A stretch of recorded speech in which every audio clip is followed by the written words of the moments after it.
The year was 1938, and the world trembled on the precipice of annihilation. Across the Atlantic Ocean, a madman with a twisted mustache rose to power, his venomous rhetoric echoing through rallies where thousands raised their arms in disturbing unison. Adolf Hitler's Third Reich cast long shadows across Europe, while his Axis allies in Japan and Italy flexed their military muscles with ruthless precision.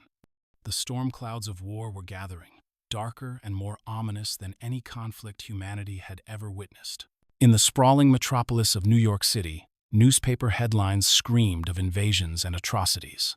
The Spanish Civil War raged as a bloody rehearsal for the greater conflagration to come. Meanwhile, America remained stubbornly isolationist, scarred by the devastating losses of the Great War just 2 decades prior. The nation had turned inward, focusing on recovery from the Great Depression that had brought even the mightiest country to its knees. Bread lines still snaked around city blocks, and the scars of economic collapse were etched into every weathered face of the working class. Yet beneath the surface of this wounded nation, extraordinary minds were pushing the boundaries of science and technology. In laboratories hidden from public view, brilliant researchers explored the very essence of human potential. Dr. Abraham Erskine, a German scientist who had fled the Nazi regime, carried with him secrets that would reshape the course of human history. His work on biological enhancement and genetic manipulation represented the cutting edge of scientific possibility, theories that seemed more like science fiction than achievable reality. The political landscape was treacherous and complex. President Franklin D. Roosevelt understood the growing threat across the ocean, but congressional sentiment remained firmly against foreign entanglement. The America First movement gained momentum, led by charismatic speakers who argued that European conflicts were not America's concern. Charles Lindbergh, the celebrated aviator, became a prominent voice for isolationism, warning against the dangers of involvement in foreign wars. Meanwhile, in the shadowy corners of military intelligence, forward-thinking officers recognized that traditional warfare would not be sufficient against the mechanized might of the German war machine. Reports filtered in of advanced Nazi research into supernatural artifacts and experimental weapons. The Ahnenerbe, Hitler's occult research division, was reportedly searching for mystical objects that could grant supernatural power. These whispers of ancient magic and modern science created an atmosphere of urgent desperation among Allied intelligence services. The technological revolution was accelerating at breakneck speed. Howard Stark, a brilliant industrialist and inventor, was pioneering advances in aviation, weaponry, and energy systems that would prove crucial in the coming conflict. His workshops hummed with activity as teams of engineers developed experimental aircraft designs and prototype weapons systems. The age of mechanized warfare was dawning, and America needed to catch up quickly or risk being left behind by more aggressive nations. Social tensions simmered beneath the surface of American society. The economic hardships of the Depression had created deep divisions between classes, while racial segregation remained entrenched across much of the nation. Yet there were also signs of unity and resilience that would prove crucial in the dark days ahead. Neighborhood communities pulled together to support struggling families, and a sense of shared American identity began to emerge from the crucible of hardship. The entertainment industry provided escapism from harsh realities through radio shows, movies, and comic books. Heroes like Superman had recently appeared in comic form, offering audiences fantasies of individuals with extraordinary abilities who could stand against injustice and tyranny. These fictional champions reflected a deep human longing for heroes who could make a difference when ordinary people felt powerless against the forces of history. Religious and philosophical movements grappled with questions of morality and purpose in an increasingly complex world. Churches across the nation debated the ethics of warfare and the responsibility of Christians to stand against evil, even when it meant violence.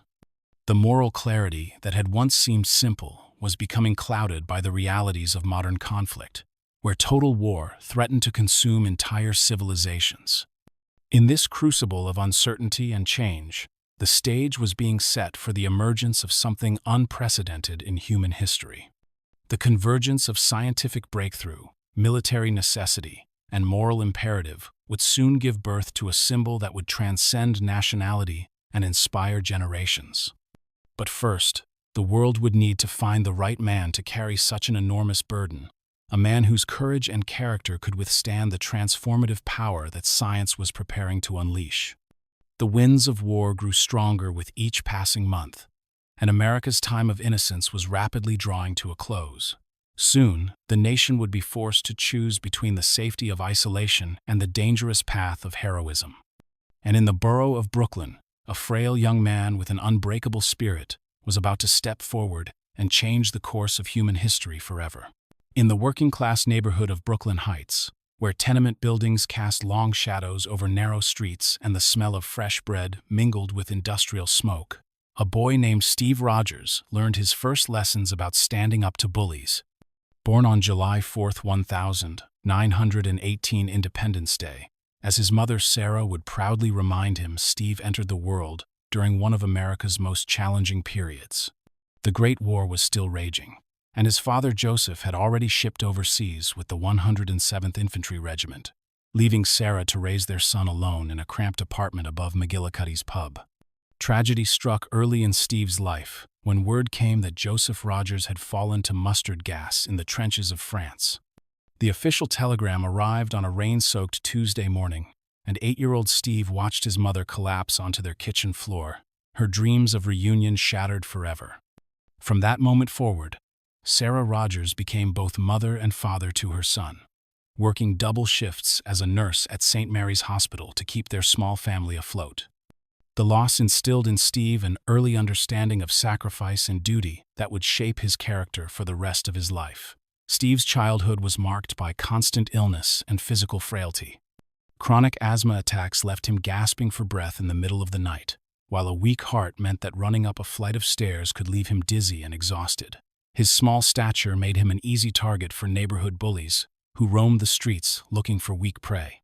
Despite his mother's pleas to avoid confrontation, Steve simply could not stand by when he witnessed injustice.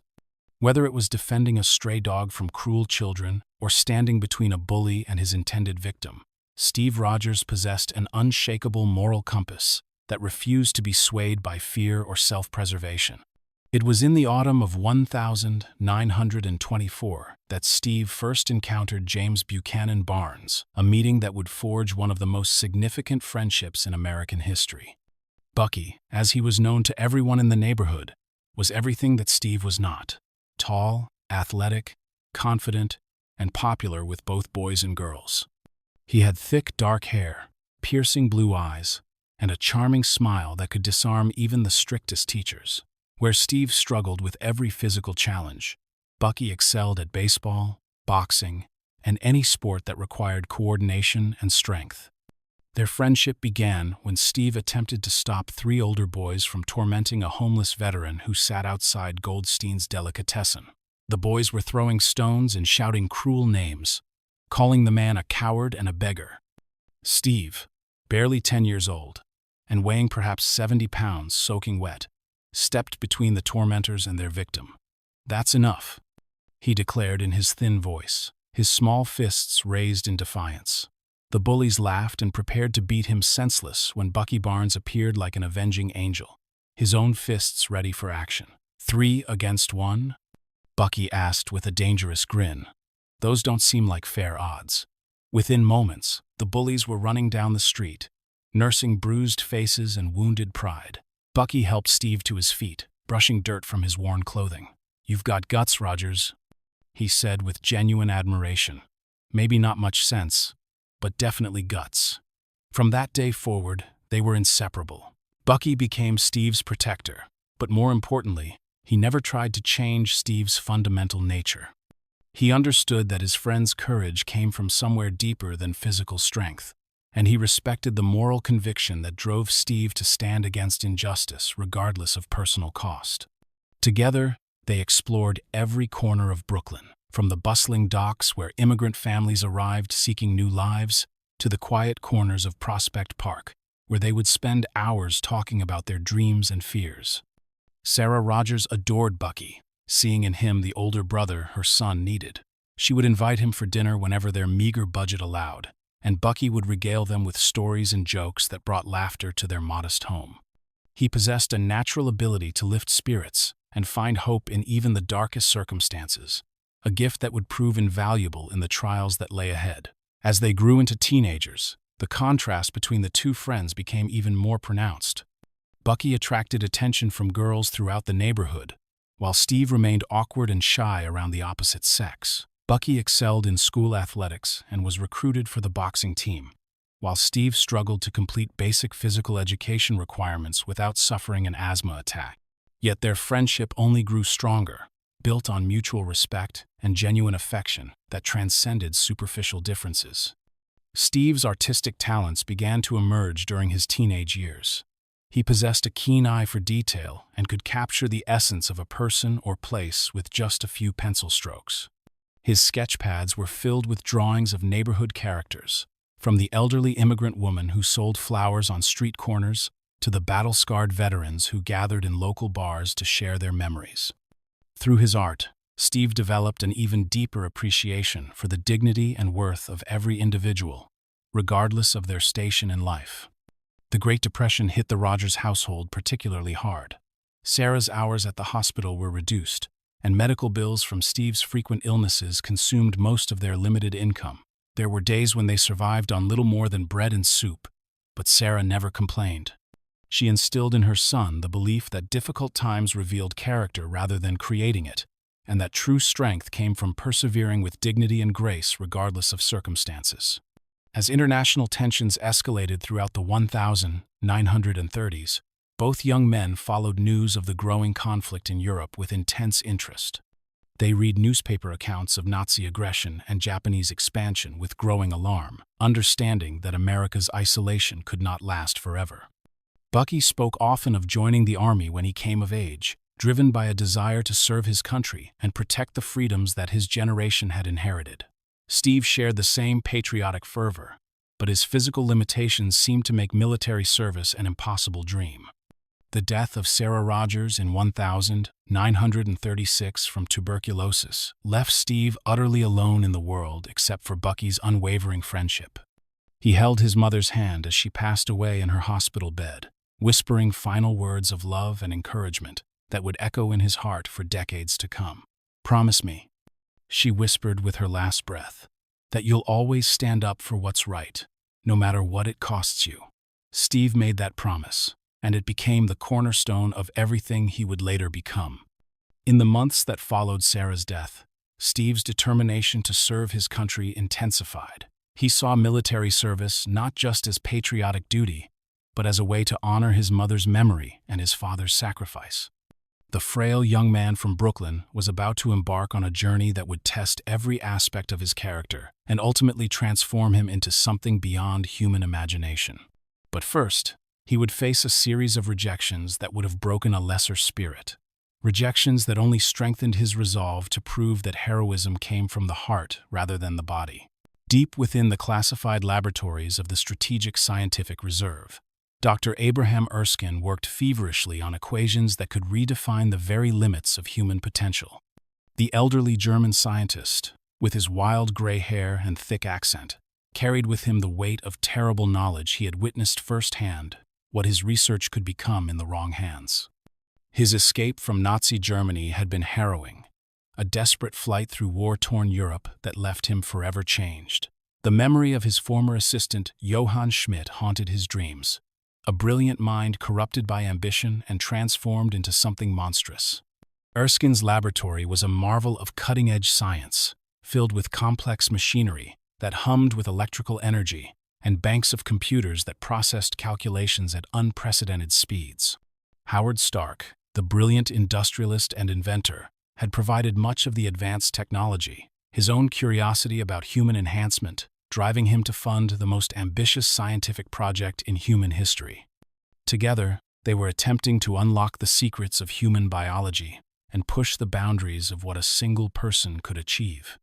The supersoldier serum was more than just a chemical compound. It was a revolutionary breakthrough that could enhance every aspect of human physiology while preserving the essential characteristics that made each individual unique.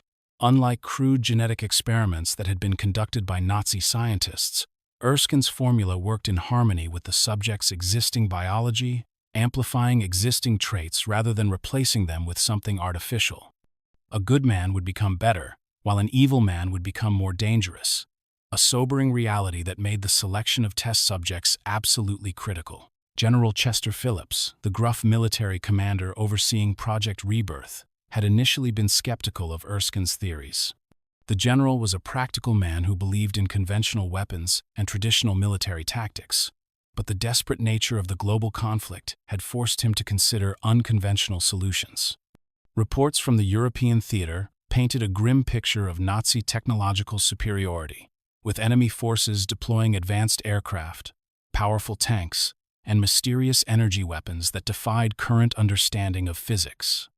Agent Peggy Carter of the Strategic Scientific Reserve brought a unique perspective to the project. The British intelligence officer possessed a sharp analytical mind and unwavering moral courage that impressed even the most skeptical military leaders.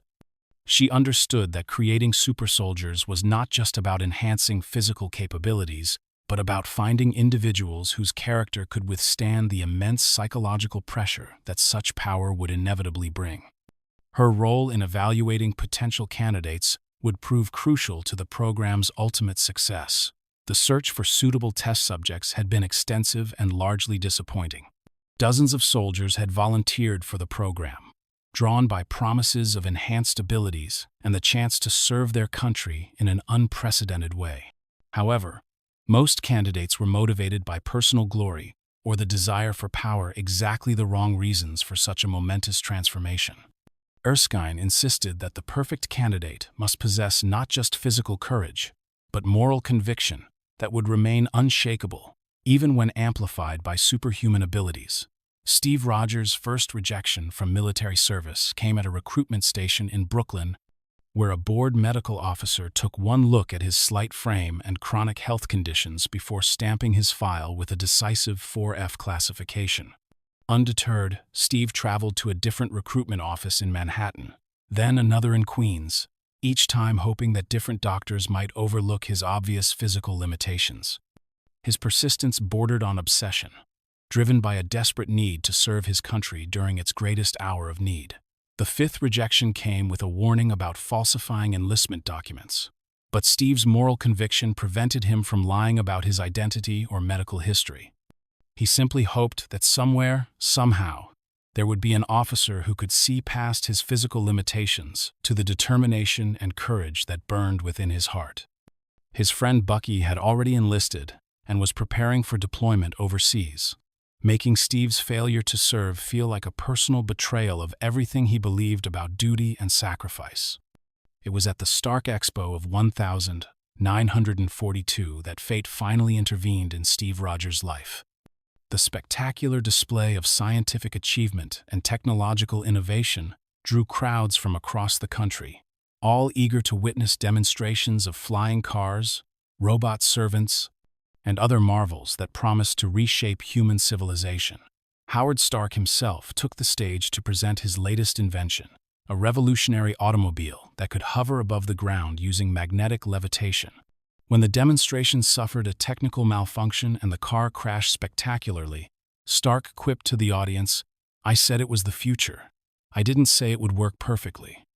Dr. Erskine had been observing the crowd, searching for something that conventional recruitment methods had failed to provide. His trained eye caught sight of Steve Rogers attempting once again to enlist at a recruitment booth, his thin frame dwarfed by the muscular soldiers surrounding him.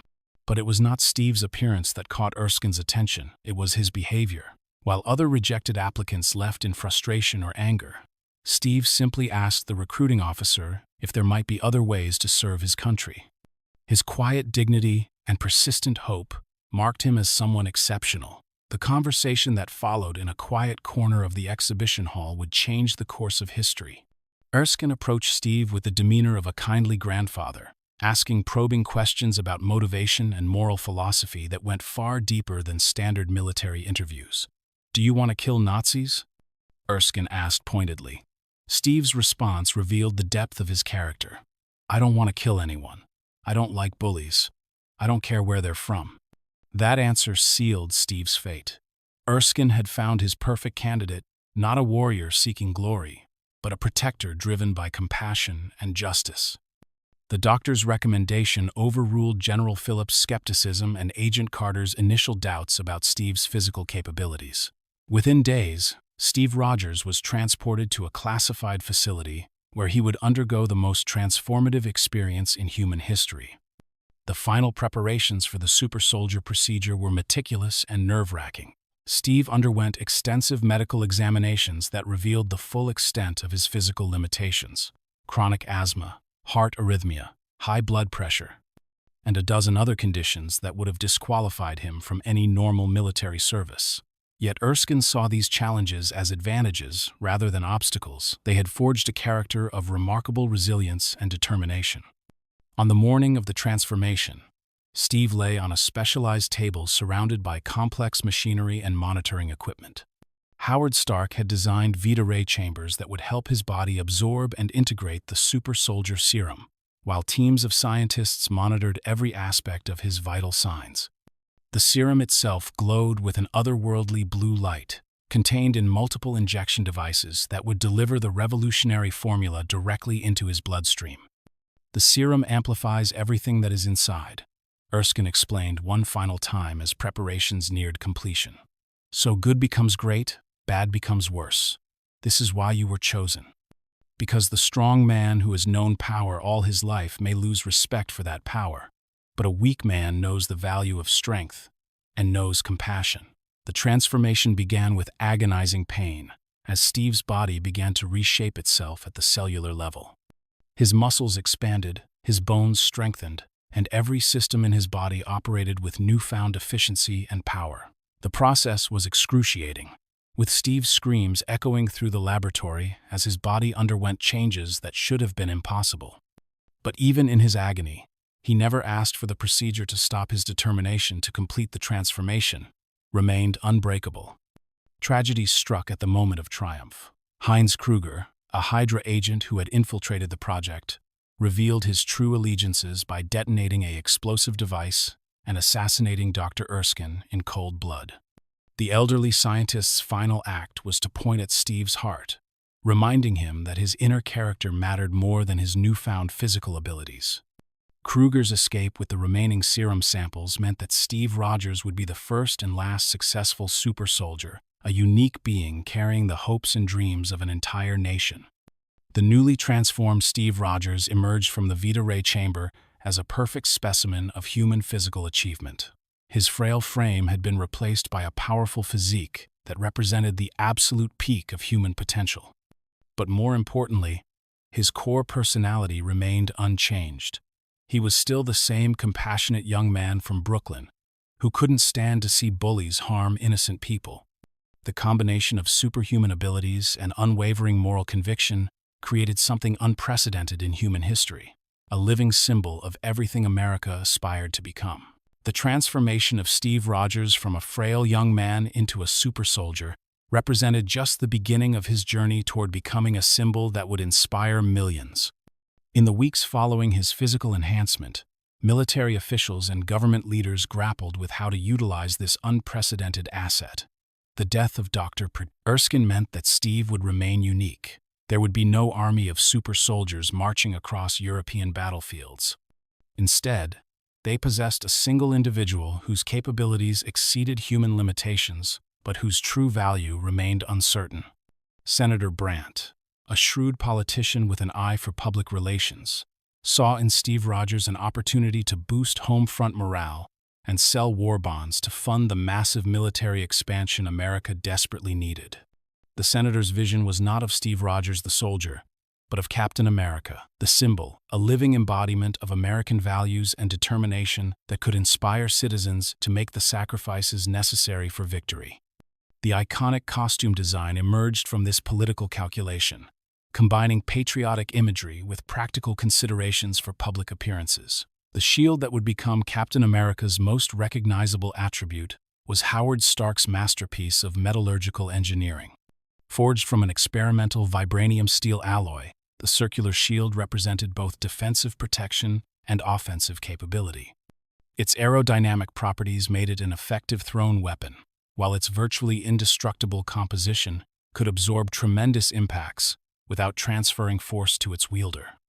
The red, white, and blue color scheme reinforced the patriotic symbolism that Senator Brandt considered essential for maximum propaganda value. Steve's initial reaction to his new role as a propaganda figure was one of profound frustration and disappointment. He had volunteered for the Super Soldier program because he wanted to fight alongside his fellow Americans against fascist aggression, not to perform on stages across the country, selling war bonds to enthusiastic audiences.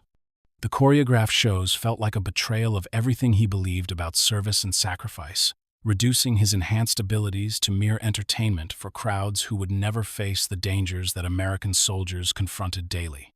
The Captain America stage shows were elaborate productions featuring patriotic music, dramatic lighting effects, and scripted scenarios where Steve would defeat actors portraying Hitler and other Nazi leaders. Beautiful chorus girls dressed as the Statue of Liberty would dance around him while he delivered memorized speeches about freedom, democracy, and the American way of life. Audiences loved the spectacle, cheering wildly as Captain America punched cardboard cutouts of enemy leaders and posed heroically with his gleaming shield. Behind the scenes, Steve struggled with the disconnect between his public persona and his personal convictions. The manufactured dialogue felt hollow compared to the genuine moral passion that had driven him to volunteer for military service. He watched newsreels of actual combat footage from Europe and the Pacific, knowing that his friend Bucky Barnes was somewhere in those battlefields, facing real danger, while he performed sanitized versions of heroism for civilian audiences who treated war like entertainment. Agent Peggy Carter observed Steve's growing disillusionment with a mixture of sympathy and strategic concern. She recognized that his frustration stemmed not from wounded pride, but from a genuine desire to contribute meaningfully to the war effort. During quiet moments between performances, she would engage him in conversations about military strategy and intelligence operations, helping him understand that his current role, however unsatisfying, was serving important purposes for the broader war effort. The touring shows took Captain America to cities across the United States, from factory towns where workers labored around the clock producing military equipment, to agricultural communities where families sent their sons overseas while maintaining the food production necessary to feed Allied armies. At each stop, Steve witnessed the genuine patriotism and sacrifice of ordinary Americans who were contributing to victory in their own ways. Children looked up at him with wonder and admiration, while adults saw in Captain America a symbol of hope that their sacrifices would lead to ultimate triumph. Howard Stark used the touring period to refine and improve Steve's equipment, constantly tinkering with the shield's balance and aerodynamic properties while developing new tactical gear that could enhance his effectiveness in actual combat situations. The brilliant inventor recognized that Steve Rogers possessed capabilities that far exceeded what propaganda shows could demonstrate, and he began designing equipment that would allow Captain America to function as a one-man special operations unit when the time came for real action.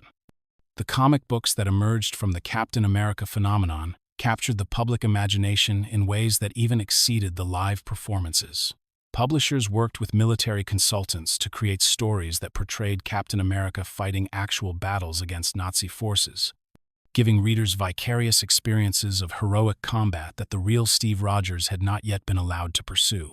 The comics depicted him as an unstoppable force for justice, single-handedly infiltrating enemy strongholds and defeating entire squadrons of fascist soldiers. Letters poured in from American servicemen overseas who had heard about Captain America through military communications and wanted to know if the rumors about a real super soldier were true. These messages revealed the hunger that frontline troops felt for symbols of home and hope that could sustain them through the darkest moments of combat. Some letters came from prisoners of war who had heard whispered stories about Captain America from fellow prisoners, finding comfort in the idea that America possessed secret weapons that would eventually secure their liberation. The psychological impact of the Captain America phenomenon extended far beyond American borders. Nazi propaganda ministers struggled to counter the symbol's growing influence, alternately dismissing him as fictional American fantasy and warning of secret super soldier programs that posed existential threats to the Third Reich. Resistance fighters across occupied Europe began adopting Captain America's S.H.I.E.L.D. symbol as a sign of hope and defiance, painting it on walls and distributing it through underground networks as proof that liberation was coming. Steve's personal relationships during this period were complicated by his unique status and the demands of his public role. His enhanced physical capabilities meant that normal social interactions required constant, careful control. A handshake could accidentally crush bones, while casual physical contact could cause unintended injury to ordinary people. The isolation that came with superhuman abilities was compounded by the artificial nature of his celebrity status, making genuine human connection increasingly difficult to achieve. The turning point in Steve's attitude toward his role came during a performance at a military base in Italy, where he was scheduled to entertain troops who had recently returned from brutal combat operations. Instead of the enthusiastic reception he had grown accustomed to, the battle-hardened soldiers responded to his appearance with skeptical silence and occasional catcalls. These men had witnessed real warfare in all its horror and brutality. They had no patience for sanitized patriotic theater performed by someone who had never faced enemy fire. The hostile reception forced Steve to confront the uncomfortable reality that his propaganda role, however well-intentioned, had created a vast gulf between his public image and his actual experience. He realized that true heroism could not be manufactured through costume design and scripted performances. It had to be earned through genuine sacrifice and meaningful action. The disconnect between Captain America the symbol and Steve Rogers the person had reached a breaking point that would soon demand resolution. As intelligence reports brought news of American prisoners of war being held in enemy territory, Steve saw an opportunity to finally bridge the gap between his capabilities and his convictions. The military establishment that had created Captain America as a propaganda tool was about to discover that they had unleashed something far more dangerous and valuable. A hero whose moral conviction could not be contained by political calculations or strategic limitations. The stage was set for Captain America's first real mission, one that would prove whether the symbol could become something more than mere entertainment. The costume that had begun as a marketing tool was about to become armor worn in actual combat, while the shield designed for stage performances would soon deflect real bullets fired by enemy soldiers who wanted nothing more than to kill the living symbol of American resistance. Steve Rogers was about to discover whether his enhanced abilities could match his enhanced responsibilities, and whether Captain America could live up to the impossible expectations that millions of people had placed upon his shoulders. The rain fell in torrents across the Italian countryside as Colonel Phillips delivered news that would shatter Steve Rogers' carefully constructed world of propaganda performances and staged heroics. Intelligence reports had confirmed the worst fears of Allied command. The 107th Infantry Regiment had been captured during a disastrous assault on a HYDRA stronghold deep in enemy territory. Among the prisoners were more than 400 American soldiers, including Sergeant James Buchanan Barnes, Steve's oldest and dearest friend. The official military response was measured and strategic. A rescue operation would be planned and executed when tactical conditions were favorable and sufficient resources could be allocated. For the career officers who made such decisions, the captured soldiers were valuable assets to be recovered through proper channels and established protocols. But for Steve Rogers, the news represented something far more personal and urgent. Bucky was somewhere behind enemy lines, possibly wounded, definitely in mortal danger, and every moment of delay increased the likelihood that his friend would never come home.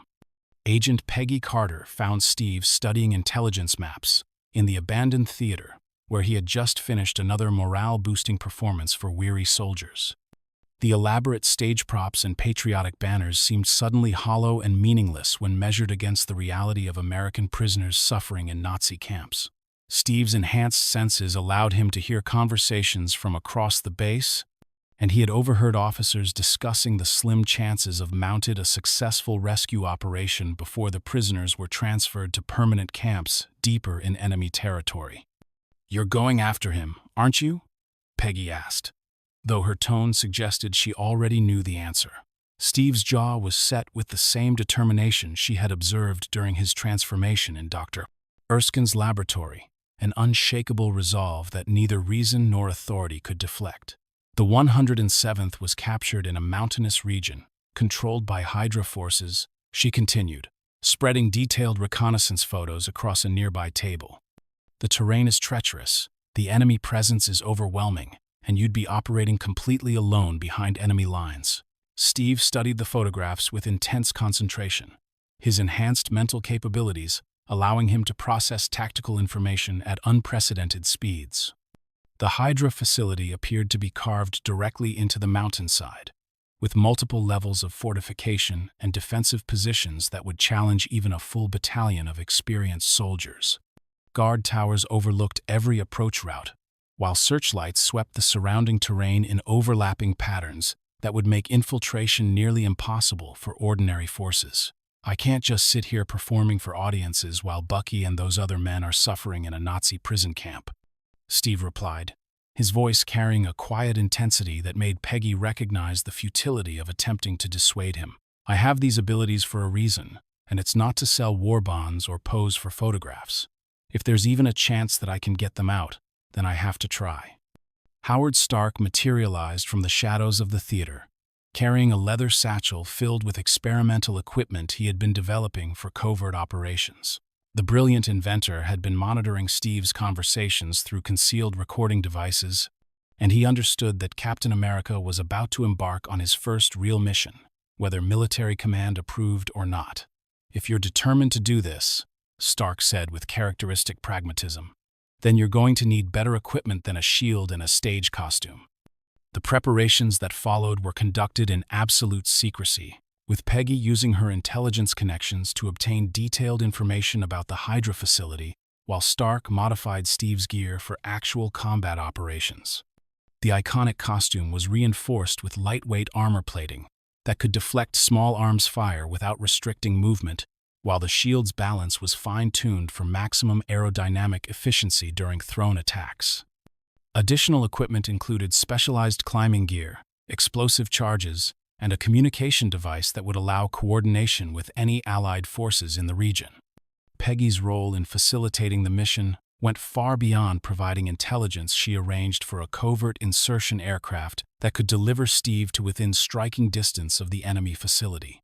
The pilot, a grizzled veteran of countless dangerous missions, expressed skepticism about dropping a single operative into such heavily defended territory, but Peggy's authority and Steve's obvious confidence eventually overcame his reservations. "You get one chance at this," the pilot warned as they approached the drop zone. "If you miss that extraction window, you're on your own indefinitely."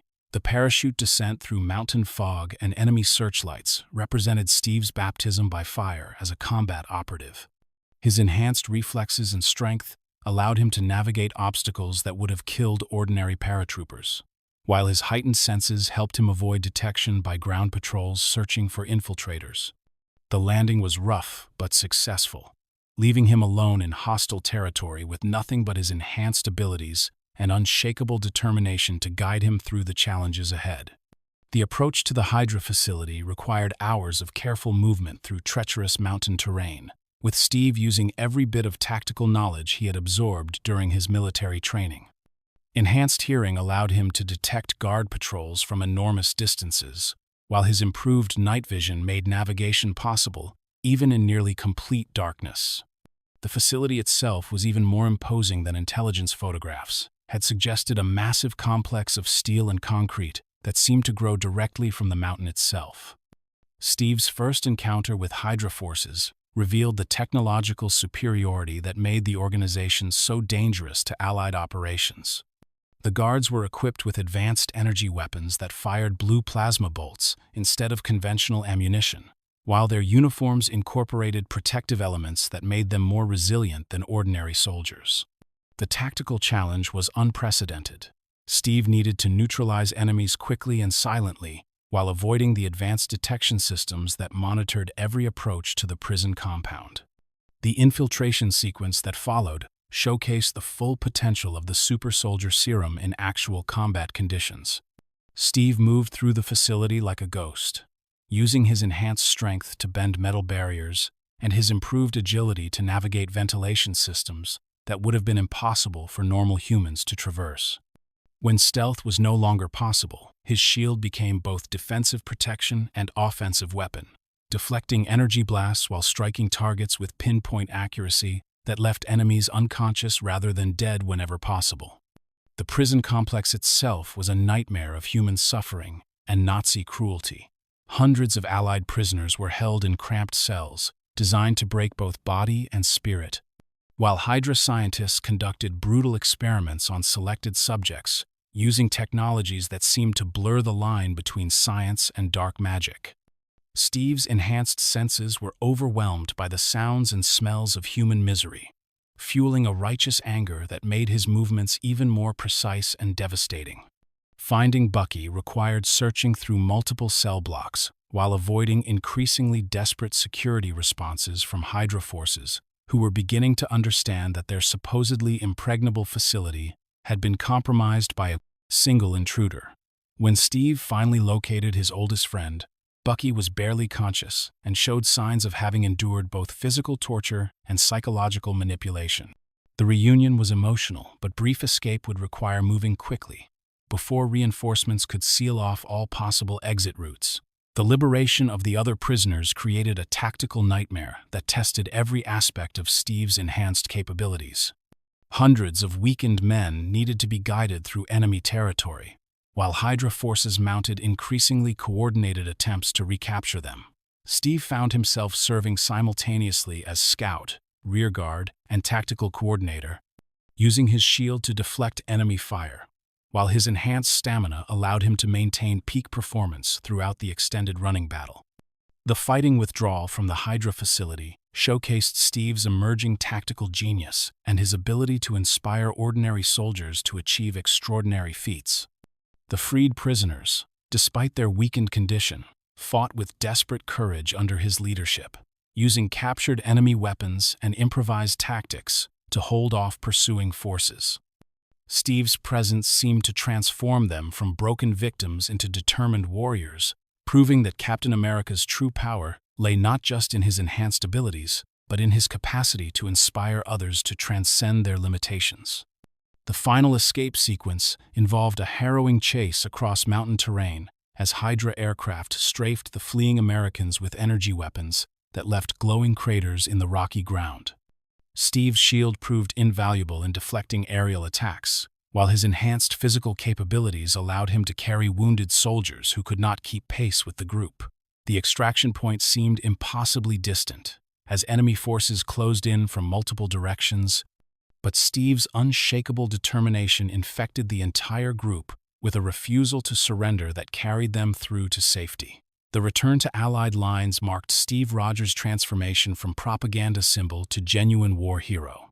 The rescued soldiers spread word of Captain America's incredible single-handed assault on the HYDRA facility, creating a legend that would inspire resistance movements across occupied Europe.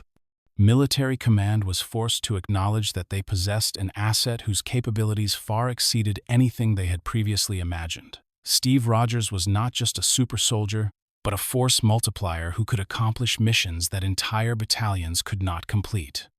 The success of the rescue operation also marked the beginning of Steve's evolution from individual operative to team leader. Among the rescued prisoners were soldiers whose skills and courage had been proven under the most extreme conditions.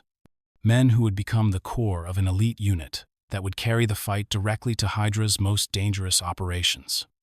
The stage was set for the formation of a legendary strike force that would become known throughout the Allied military as the HOWLING Commandos, a group of specialists whose exploits would become the stuff of military legend. But the mission's success came with sobering revelations about the true nature of the enemy they faced. The advanced technology and scientific capabilities demonstrated by HYDRA forces suggested that this was more than just another Nazi organization. It was something fundamentally different and more dangerous than conventional military. Intelligence had understood. The war was about to become something far more complex and terrifying than anyone had anticipated, and Captain America would find himself at the center of a conflict that would determine the future of human civilization itself. In the deepest chambers of a castle perched high in the Bavarian Alps, where ancient stone walls echoed with the screams of experimental subjects and the hum of machinery that defied conventional understanding, Johann Schmidt gazed upon his reflection in a mirror of polished steel. The face that stared back at him bore no resemblance to the man he had once been, where features of Aryan perfection had once marked him as the ideal specimen of Nazi ideology, now stretched crimson skin, pulled taut over a skull that seemed to glow with malevolent energy from within. The transformation that had created the Red Skull began years earlier in the laboratories of Dr. Abraham Erskine, when Schmidt had volunteered to be the first test subject for an early version of the super soldier serum. His motivations had been purely selfish, a desire for power and superiority that aligned perfectly with Nazi philosophy, but completely ignored Erskine's warnings about the serum's tendency to amplify existing character traits. Where a good man would become better, an evil man would become a monster, and Schmidt's fundamental nature was revealed in the most horrifying way possible. The failed transformation had gifted Schmidt with enhanced physical capabilities, while simultaneously stripping away the last vestiges of his humanity. His strength, speed, and intellectual capacity had all been elevated far beyond normal human limits. But the psychological changes were even more dramatic. Every cruel impulse, every megalomaniacal fantasy, every dark ambition had been magnified, until Schmidt became something that transcended ordinary evil. He became a living embodiment of fascist ideology, taken to its ultimate extreme. The castle that served as Schmidt's primary base of operations was itself a testament to HYDRA's growing independence from the Nazi Party hierarchy. While Hitler's forces focused on conventional military conquest using traditional weapons and tactics, Schmidt had assembled a scientific and technological apparatus that operated according to principles that seemed to blend advanced physics with ancient mysticism. The organization that emerged from his vision bore only superficial resemblance to other Nazi entities. HYDRA was something entirely new and infinitely more dangerous. The symbol that gave HYDRA its name, a serpentine creature with multiple heads, representing the organization's ability to survive and regenerate, even when seemingly defeated, adorned every surface of Schmidt's stronghold. The mythology was deliberately chosen to convey both menace and resilience. Cut off one head, and two more would take its place. This philosophical approach influenced every aspect of HYDRA's structure, from its cellular organization that made infiltration nearly impossible to its technological development programs that pursued multiple redundant research paths simultaneously. Dr. Arnim Zola represented the pinnacle of HYDRA's scientific achievement, a brilliant mind whose moral flexibility made him the perfect complement to Schmidt's ruthless ambition. The diminutive scientist had developed technologies that seemed to violate fundamental laws of physics, creating energy weapons that drew power from unknown sources and aircraft that could hover without visible means of propulsion. His laboratories were chambers of horrors, where human experimentation proceeded without ethical constraints, producing innovations that conventional science would require decades to achieve. The discovery of the Tesseract, an artifact of cosmic origin that contained energies beyond human comprehension, had accelerated HYDRA's technological development beyond anything that conventional military intelligence could have anticipated. The cube-shaped object pulsed with blue energy that could power entire cities or level entire armies, depending on how its power was channeled and controlled. Schmidt saw in the Tesseract not just a weapon, but proof that he was destined to reshape human civilization according to his own vision of perfection. HYDRA's recruitment methods differed fundamentally from traditional Nazi approaches to building loyalty and obedience. While Hitler's forces relied on propaganda and nationalist fervor to motivate their followers, Schmidt attracted individuals who shared his belief in the necessity of transcending normal human limitations. Scientists, soldiers, and administrators who joined HYDRA were united not by racial ideology, but by a willingness to embrace whatever methods would advance human evolution, regardless of ethical considerations or moral constraints. The organization's cellular structure made it nearly impossible for Allied intelligence services to comprehend the full scope of HYDRA's operations. Individual cells operated independently with minimal communication between units, while multiple backup plans ensured that the destruction of any single facility would not significantly impact overall capabilities. This approach allowed HYDRA to infiltrate government agencies, military organizations, and scientific institutions across multiple countries without detection, creating a shadow network that could survive even total military defeat. HYDRA's weapons development programs produce technologies that seem to come from decades in the future, rather than wartime laboratories of the 1940s. Energy rifles that could disintegrate human targets, aircraft that could travel at impossible speeds, and defensive systems that could create impenetrable force fields represented just the beginning of Schmidt's technological arsenal. Each innovation was designed not just for tactical advantage, but to demonstrate HYDRA's superiority over conventional military forces. The philosophical differences between HYDRA and the Nazi Party became increasingly apparent as Schmidt's organization grew in power and independence. While Hitler focused on territorial conquest and racial purification within existing political frameworks, Schmidt envisioned the complete replacement of human civilization with something entirely new. National boundaries, ethnic distinctions, and traditional power structures were all obstacles to be eliminated in pursuit of a new world order ruled by those with the vision and strength to transcend ordinary human limitations. Schmidt's personal relationship with Hitler grew increasingly strained as HYDRA's capabilities exceeded those of conventional Nazi forces. The Führer recognized that his subordinate had become something beyond his control, while Schmidt viewed Hitler as a small-minded dictator whose provincial ambitions fell far short of the cosmic transformation that was possible with Tesseract technology. The inevitable clash between these competing visions would ultimately fracture the Axis alliance and create opportunities for Allied forces to exploit divisions within enemy ranks. The recruitment of HYDRA agents from within Allied organizations represented one of Schmidt's most successful strategic initiatives. By identifying individuals who shared his philosophical outlook, regardless of their national allegiances, HYDRA built networks of influence that could operate independently of conventional espionage methods. These agents were motivated not by financial incentives or political ideology, but by genuine belief in HYDRA's vision of human advancement through technological and biological enhancement. HYDRA's research into supernatural and occult phenomena reflected Schmidt's understanding that the Tesseract represented just one example of cosmic forces that could be harnessed for human advancement. Expeditions to remote archaeological sites recovered artifacts that seemed to predate known human civilization, while captured documents from ancient libraries revealed references to technologies that modern science had yet to rediscover. This research suggested that human history contained gaps and mysteries that could hold the keys to unprecedented power. The development of HYDRA's industrial infrastructure required resources and capabilities that far exceeded what any single nation could provide through conventional means. Schmidt solved this challenge by establishing clandestine relationships with corporations and governments across multiple countries, creating a network of suppliers and collaborators who were often unaware of their ultimate customer's identity. This approach allowed HYDRA to access materials and expertise from around the world, while maintaining operational security that protected the organization's true scope. The psychological profile that emerged from studying HYDRA operatives revealed individuals who had been fundamentally changed by their exposure to Schmidt's vision and advanced technologies.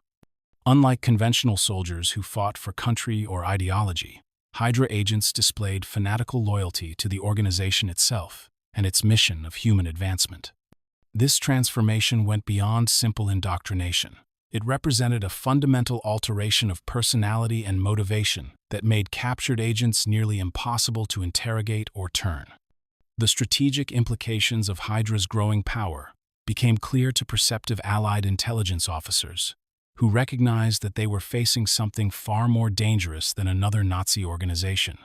The combination of advanced technology, supernatural artifacts, fanatical loyalty, and visionary leadership created an enemy that could not be defeated through conventional military methods. Traditional strategies of attrition, blockade, and territorial conquest would be ineffective against an organization that operated according to entirely different principles. The stage was set for a confrontation that would determine not just the outcome of World War II, but the future direction of human civilization itself. Schmidt's vision of a new world order ruled by technologically enhanced beings represented an existential threat to every value and institution that Allied forces were fighting to preserve. The emergence of Captain America as a symbol of traditional heroic values created a perfect counterpoint to HYDRA's philosophy of advancement through ruthless ambition, setting up a conflict between competing visions of human potential that would echo through history. The Red Skull's transformation from Nazi officer to cosmic-level threat paralleled Steve Rogers' evolution, from propaganda symbol to genuine hero, but their paths diverged in fundamental ways that reflected the essential differences between their characters. Where Steve sought to protect and inspire, Schmidt aimed to dominate and transform. Where Captain America represented hope and moral courage, the Red Skull embodied fear and unlimited ambition. The collision between these opposing forces was inevitable, and the outcome would determine whether humanity's future would be shaped by compassion or conquest. The liberation of the 107th Infantry Regiment marked the beginning of Steve Rogers' transformation from solo operative to battlefield commander, as the rescued prisoners included some of the most skilled and courageous soldiers in the Allied forces. Among these men were individuals whose specialized abilities and unshakable loyalty would form the core of an elite strike unit that would become legendary throughout the European theater. The Howling Commandos, as they would come to be known, represented the perfect fusion of conventional military expertise with the enhanced capabilities that Captain America brought to every mission. Sergeant James Buchanan Barnes emerged from his captivity fundamentally changed by his experience in HYDRA custody, though the full extent of those changes would not become apparent until much later. His natural leadership abilities and intimate knowledge of Steve's fighting style made him the obvious choice as second-in-command, while his sharpshooting skills with captured enemy weapons provided the unit with unprecedented long-range capabilities. The friendship between Steve and Bucky formed the emotional foundation of the team, creating a bond of trust that allowed the other members to function with absolute confidence in their leadership. Corporal Timothy Dum Dum Dugan brought to the unit a combination of explosives, expertise, and unshakable morale that made him invaluable during the most dangerous operations. The burly soldier, with his distinctive bowler hat and handlebar mustache, possessed an encyclopedic knowledge of demolition techniques, while his infectious optimism could sustain team spirits, even during the darkest moments of extended combat operations. His ability to improvise explosive devices from captured materials would prove crucial during missions deep behind enemy lines, where resupply was impossible. Private Gabriel Jones contributed communications, expertise, and tactical intelligence that transformed the Howling Commandos from a simple strike force into a sophisticated special operations unit. His background in radio technology and cryptography allowed the team to intercept enemy communications while maintaining secure contact with Allied command, providing strategic advantages that often proved more valuable than superior firepower. Jones also served as the unit's primary liaison with resistance groups across occupied Europe, building networks of local support that multiplied their operational effectiveness.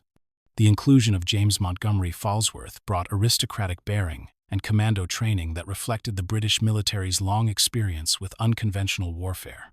His expertise in infiltration and sabotage techniques complemented the team's more direct approaches, while his connections to British intelligence provided access to resources and information that would otherwise be unavailable.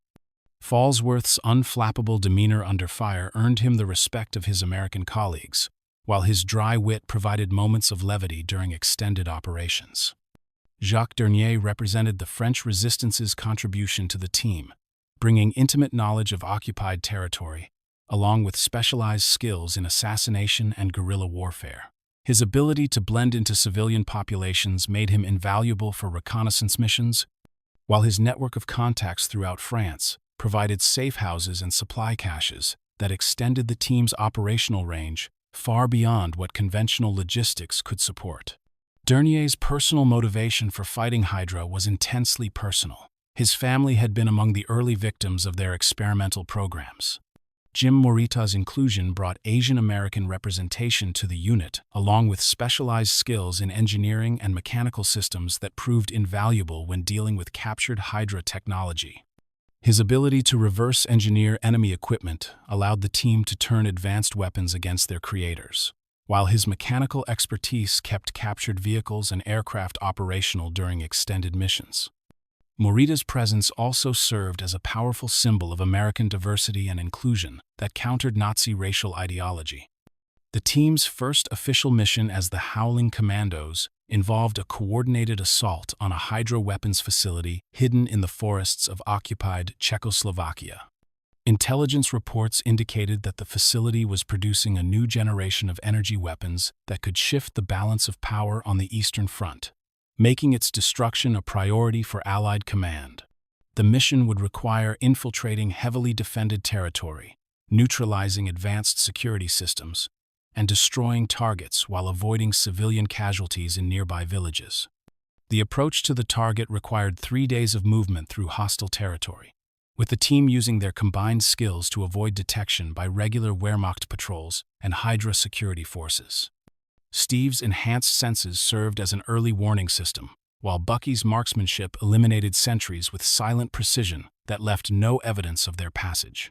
The coordination between team members reflected hours of intensive training, but more importantly, it demonstrated the trust and understanding that made them more effective than the sum of their individual capabilities. The assault on the HYDRA facility showcased the Howling Commandos' tactical innovations and their ability to adapt conventional military doctrine to the unique challenges posed by enemy superscience. Dugan's explosive charges disabled the facility's power grid, while Jones intercepted and jammed enemy communications to prevent requests for reinforcement. Falsworth's infiltration skills allowed him to access the facility's interior, while Dernier eliminated guards with silent efficiency that prevented premature discovery of their presence. The discovery of experimental subjects within the facility added a rescue component to what had been planned as a simple destruction mission, forcing the team to adapt their tactics while maintaining operational security. Steve's moral convictions made abandoning the prisoners impossible, even though their rescue significantly complicated the extraction plan and increased the risks to his own men. The additional civilians required modified escape routes and extended the time needed to complete the mission, but the Howling Commandos executed these changes with professional skill that reflected their growing experience as a unit. The fighting withdrawal from the destroyed facility demonstrated the team's ability to function under extreme pressure while protecting non-combatants who could not defend themselves. Steve's shield provided mobile cover for the rescued prisoners, while the other commandos established overlapping fields of fire that channeled pursuing enemies into kill zones where their superior numbers became disadvantages rather than assets. The coordination required to execute such complex maneuvers while under fire reflected the team's evolution from individual specialists into a cohesive fighting unit. Subsequent missions took the Howling Commandos across the breadth of occupied Europe, from the fjords of Norway, where they disrupted HYDRA's attempts to develop naval superweapons, to the mountains of Yugoslavia, where they supported partisan operations against combined Nazi and HYDRA forces. Each operation added to their reputation and their understanding of enemy capabilities, while the intelligence they gathered revealed the true scope of HYDRA's threat to Allied victory and human civilization. The Norwegian operation required the team to operate in Arctic conditions that tested their equipment and endurance to the limits, while the target itself was hidden within a facility carved into solid rock that seemed impervious to conventional assault.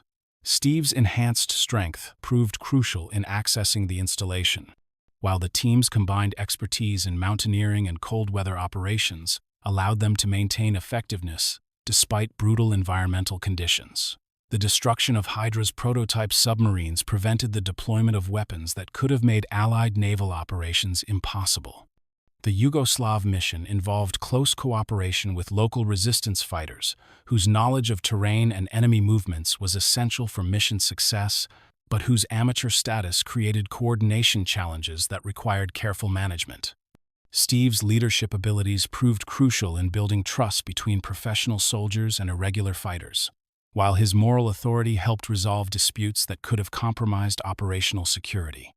The successful integration of partisan forces into Howling Commando operations established patterns of cooperation that would be replicated throughout liberated Europe. The accumulation of intelligence from multiple operations revealed disturbing patterns in HYDRA's activities that suggested preparations for something far more ambitious than conventional military conquest. Facilities across Europe were producing components for unknown systems, while captured personnel made references to timetables and objectives that seemed disconnected from the broader war effort. Steve began to suspect that HYDRA was preparing for operations that would continue regardless of Germany's ultimate fate, making their defeat a priority that transcended conventional military objectives. The psychological impact of the Howling Commandos' success extended far beyond their immediate tactical achievements, as word of their exploits spread through both Allied and enemy forces. Resistance groups across occupied Europe adopted their tactics and insignia, while captured enemy documents revealed that HYDRA forces had been instructed to retreat rather than engage Captain America's unit directly. The symbolic value of their victories provided hope to occupied populations and demonstrated that even HYDRA's advanced technology could be defeated by courage, skill, and moral conviction. The personal relationships that developed between team members during these campaigns created bonds that transcended military hierarchy and national origin, forging a brotherhood that would endure long after the war's end. Steve's leadership style emphasized shared sacrifice and mutual respect rather than rigid authority, while his willingness to take the greatest risks himself earned loyalty that went far beyond simple military discipline. The Howling Commandos became more than an elite unit. They became a family united by common purpose and shared danger. The intelligence gathered during their operations also revealed the personal nature of the conflict between Captain America and the Red Skull, as captured documents made clear that Johann Schmidt viewed Steve Rogers as both a symbol of everything he despised and a direct threat to his vision of human advancement. The ideological dimensions of their conflict were becoming as important as the tactical ones, setting the stage for a confrontation that would determine not just military victory, but the future direction of human civilization itself. The morning mist clung to the mountainous terrain of the Austrian Alps like a burial shroud, obscuring the treacherous peaks and valleys where Dr. Arnim Zola's armored train carved its path through landscape that seemed designed by nature to swallow unwary travelers whole. Intelligence reports had identified the diminutive scientist as HYDRA's chief technology officer, the brilliant mind responsible for the organization's most devastating weapons and the keeper of secrets that could shift the balance of the entire war. His capture would represent a decisive blow against Schmidt's operations, potentially providing Allied forces with the information needed to counter HYDRA's technological superiority. The Howling Commandos had spent weeks planning the intercept operation, studying train schedules, analyzing defensive capabilities, and identifying the precise point where geography would favor attackers over the heavily armed convoy. The chosen location was a narrow mountain pass, where the railway crossed a bridge spanning a gorge hundreds of feet deep, creating conditions where Zola's escorts would be unable to maneuver effectively, while the train's momentum would work against any attempt to reverse course and escape. Steve Rogers studied the tactical situation with growing unease, his enhanced senses detecting environmental factors that conventional military planning could not account for. The wind patterns in the mountain pass were unpredictable and dangerous, while the altitude created atmospheric conditions that could affect equipment, performance, and human endurance. Most troubling were the intelligence reports suggesting that this particular train carried more than just a high-value prisoner. It was allegedly transporting prototype weapons that represented the next generation of HYDRA's technological development. Bucky Barnes shared Steve's concerns about the mission's complexity, but his confidence in their team's capabilities and his eagerness to strike a meaningful blow against HYDRA outweighed tactical caution. The weeks since his rescue from the HYDRA facility had seen subtle changes in his personality and abilities that neither he nor Steve fully understood, though enhanced reflexes and improved marksmanship suggested that his captivity had involved more than simple interrogation. These changes made him even more valuable as a team member, but they also created an undercurrent of uncertainty about what had actually happened during his time in enemy custody. The approach to the target required a combination of mountaineering skills and military precision that tested every aspect of the team's training and equipment. Using zip lines and climbing gear, the Howling Commandos positioned themselves above the railway line, timing their descent to coincide with the train's arrival at the most vulnerable point of its journey. The coordination required was extraordinary. A single miscalculation would result in missing the target entirely or landing directly in the path of defensive weapons that could annihilate the entire team. The initial assault unfolded with the precision that had become the Howling Commandos' trademark, as team members landed on different cars and began working their way toward the armored compartment, where intelligence suggested Zola was being transported. Steve's shield deflected energy weapons' fire, while creating openings for his teammates to advance, while Bucky's enhanced marksmanship eliminated sentries with deadly efficiency that cleared paths through the train's defensive positions. The discovery that Zola was indeed aboard the train, but was traveling willingly rather than as a prisoner, added a disturbing new dimension to the mission that forced rapid tactical adjustments. The diminutive scientist was coordinating the transport of experimental weapons rather than being moved against his will, suggesting that intelligence reports had been deliberately falsified to lure Allied forces into a trap. The realization that they were walking into an ambush rather than executing a rescue operation changed everything about their tactical situation. HYDRA's defensive response exceeded even the most pessimistic projections, as hidden weapons emplacements revealed themselves along the entire length of the train, while previously undetected escort aircraft emerged from concealment among the mountain peaks. The engagement became a running battle, fought across multiple cars of a moving train, with team members forced to adapt to constantly changing tactical situations while maintaining their advance toward the primary objective. The narrow confines of the railway cars made maneuvering difficult, while providing numerous defensive positions for enemy forces. Steve's leadership during the chaotic engagement demonstrated his evolution from propaganda symbol to battlefield commander, as he coordinated team movements while engaging multiple enemies simultaneously. His shield became both defensive tool and communications device, deflecting attacks while signaling tactical instructions to team members who were separated by the train's length and the noise of combat. The super soldier serum's enhancements allowed him to process multiple sources of information while maintaining peak physical performance under extreme stress. The critical moment of the mission came when Bucky volunteered to cross between cars using a damaged coupling system that had been weakened by enemy fire, a maneuver that would allow him to flank HYDRA forces that had the rest of the team pinned down in a crossfire. The crossing required perfect timing and physical coordination, as the train's movement and the damaged coupling created a gap that was constantly shifting in size and position. Steve's enhanced senses detected the structural weakness before Bucky committed to the crossing, but his warning came too late to prevent the catastrophic failure. The coupling system's complete collapse sent Bucky plummeting toward the rocky gorge hundreds of feet below, his desperate grasp for handholds finding nothing but empty air as the damaged metal gave way entirely. Steve's enhanced speed and strength allowed him to reach the edge of the car within seconds, but even his superhuman abilities could not bridge the gap that separated him from his falling friend. The sight of Bucky disappearing into the mist-shrouded depths below became seared into Steve's memory with perfect clarity that his enhanced mental capacity would never allow him to forget. The psychological impact of witnessing Bucky's fall threatened to overwhelm even Steve's enhanced emotional resilience, as the loss of his oldest friend struck at the very core of his identity and purpose. The guilt of having led the mission that resulted in Bucky's death, combined with the helplessness of being unable to prevent the tragedy despite all his enhanced abilities, creating a crisis of confidence that made continuing the mission seem impossible. For crucial moments, Captain America ceased to function as the team's leader, becoming instead a grieving friend paralyzed by loss and self-recrimination. The intervention of the remaining Howling Commandos prevented the mission's complete collapse, as team members stepped forward to maintain tactical momentum while their leader struggled with overwhelming grief. Dugan's explosives expertise completed the destruction of the experimental weapons, while Jones ensured that Zola's capture remained the mission's primary objective, despite the devastating personal cost.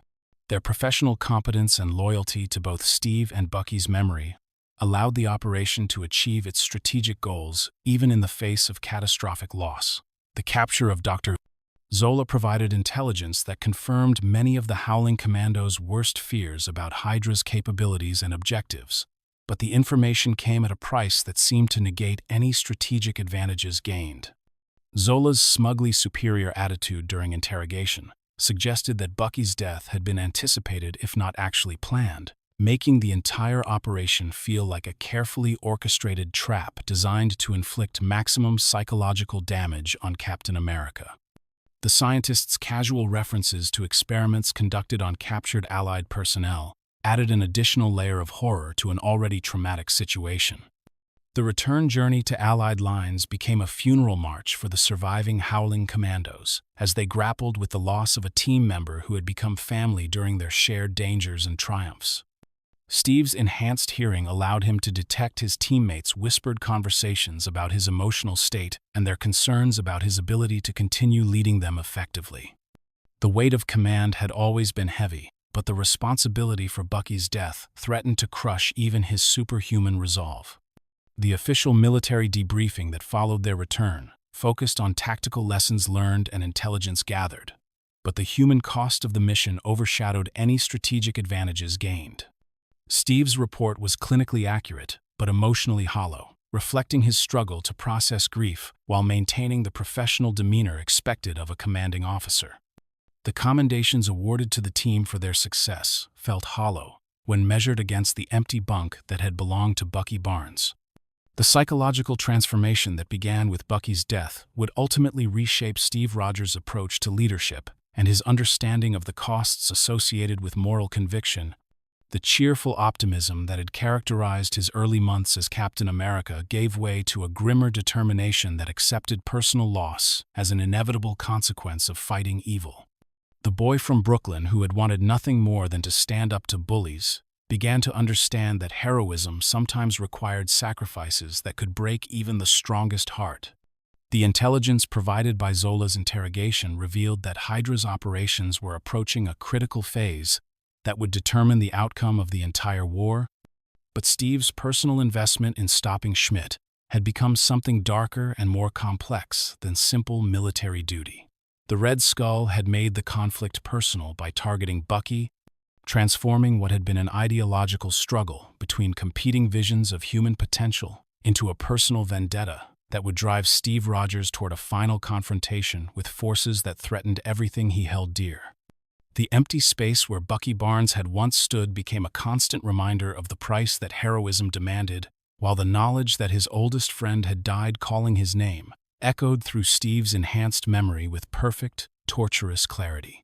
The super soldier serum that had given him the strength to save hundreds of lives had proven powerless to save the one person who mattered most, a failure that would haunt him through every subsequent battle and victory.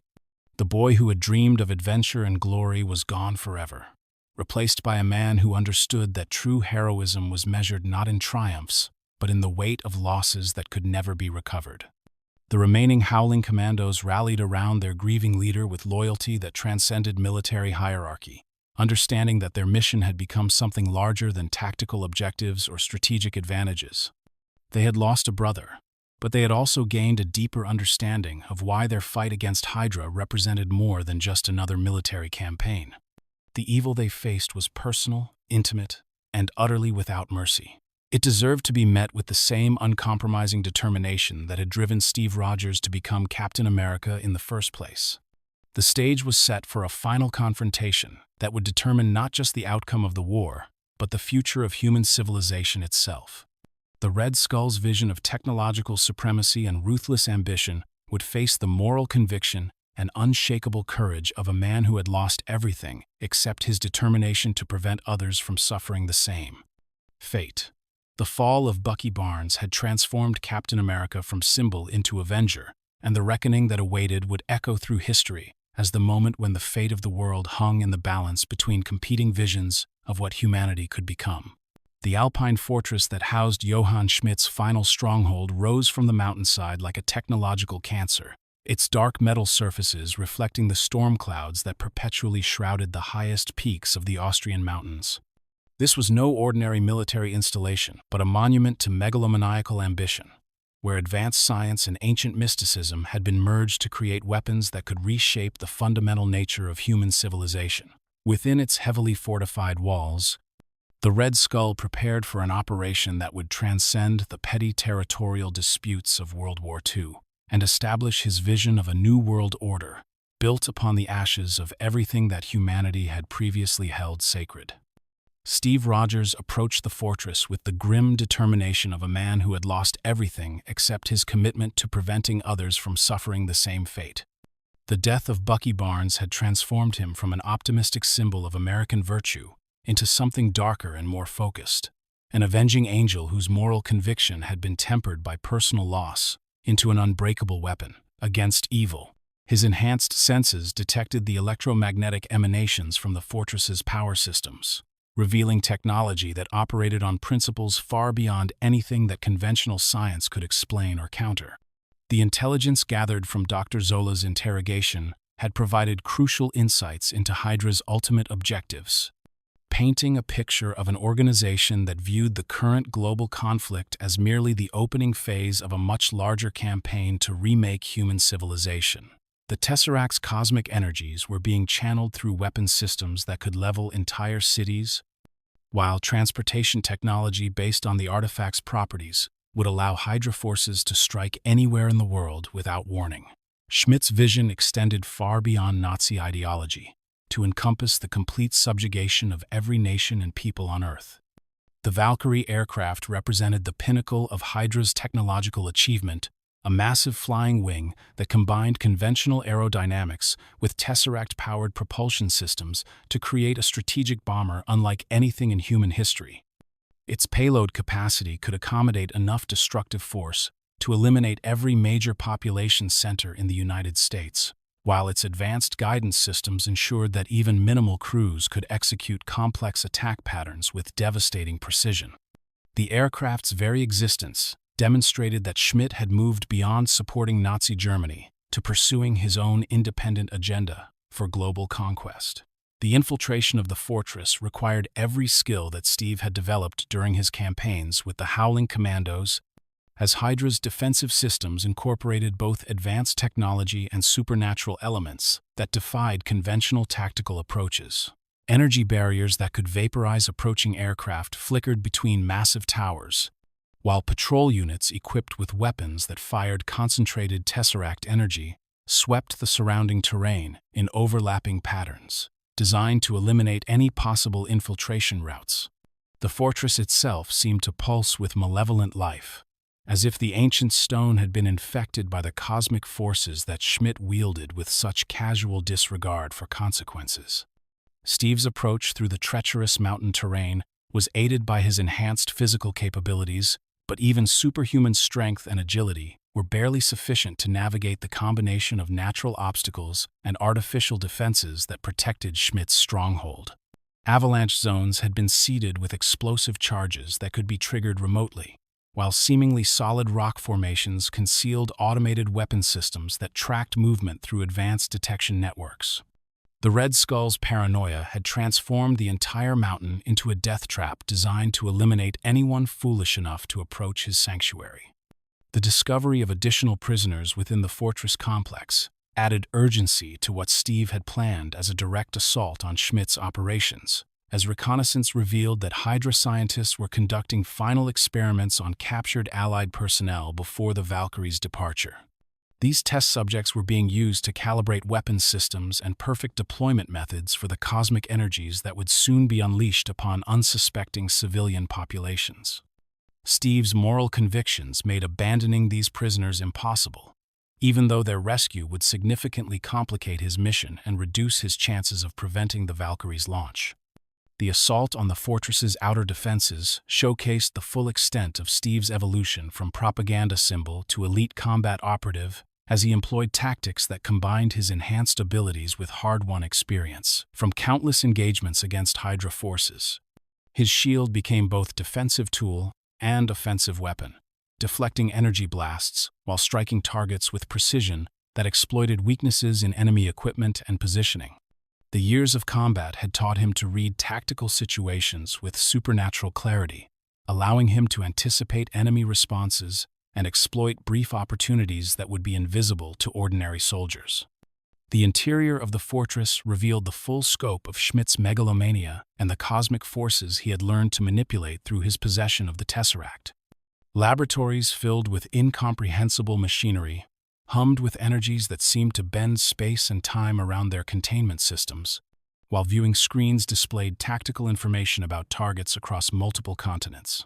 The scale of the planned assault exceeded anything that conventional military intelligence had imagined possible, revealing that Schmidt's ambitions encompassed not just military victory, but the complete restructuring of human civilization according to his vision of technological supremacy.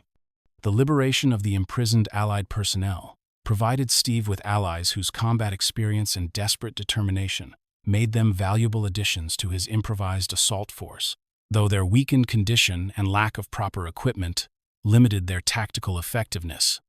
These rescued soldiers fought with the fury of men who had witnessed unspeakable horrors and understood that their survival depended entirely on preventing Schmidt's plans from reaching fruition. Their presence also served as a constant reminder of the human cost of HYDRA's ambitions, fueling Steve's determination to ensure that no more innocent people would suffer for the Red Skull's vision of the future. The race to prevent the Valkyrie's launch became a desperate running battle through the fortress's multiple levels, as HYDRA forces mounted increasingly frantic attempts to delay the Allied assault, while their leadership completed final preparations for the mission that would establish their global dominance. Automated defense systems filled corridors with deadly energy beams, while fanatical guards fought with the desperation of true believers who understood that failure meant the collapse of everything they had dedicated their lives to achieving. The fortress had become a massive machine designed for a single purpose: the launch of an aircraft that would carry destruction to every corner of the free world. Steve's enhanced senses detected the Tesseract's growing instability as its energies were channeled through weapons systems that operated at the very limits of Schmidt's technological understanding. The cosmic artifact was not meant to be constrained by human engineering, and the stresses of powering multiple systems simultaneously were creating resonance patterns that threatened catastrophic failure. The entire fortress had become a potential doomsday device, where any miscalculation could release energies that would devastate the surrounding region and potentially tear holes in the fabric of reality itself. The final confrontation with Johann Schmidt took place in the Valkyrie's launch bay, where the massive aircraft sat poised to begin its mission of global devastation, while its creator made final adjustments to weapon systems that would soon reduce entire cities to radioactive ash. The Red Skull's transformation had progressed beyond his physical appearance to encompass his entire understanding of human potential and cosmic forces, making him something that transcended ordinary evil, to become a living embodiment of technological hubris, unconstrained by moral considerations. "You could have the power of the gods," Schmidt declared as he prepared to board the Valkyrie for its inaugural flight, his crimson features twisted by fanatical conviction that made rational discourse impossible. "Yet you wear a flag on your chest and think you fight a battle of nations. I have seen the future, Captain. There are no flags." The Red Skull's vision of a world united under his technological supremacy represented everything that Steve Rogers had dedicated his life to preventing, making their conflict a fundamental clash between competing philosophies of human advancement. The battle that followed tested every aspect of Steve's enhanced capabilities and combat experience, as Schmidt wielded weapons powered by cosmic energies that could have leveled city blocks while demonstrating physical abilities that rivaled those provided by the super soldier serum.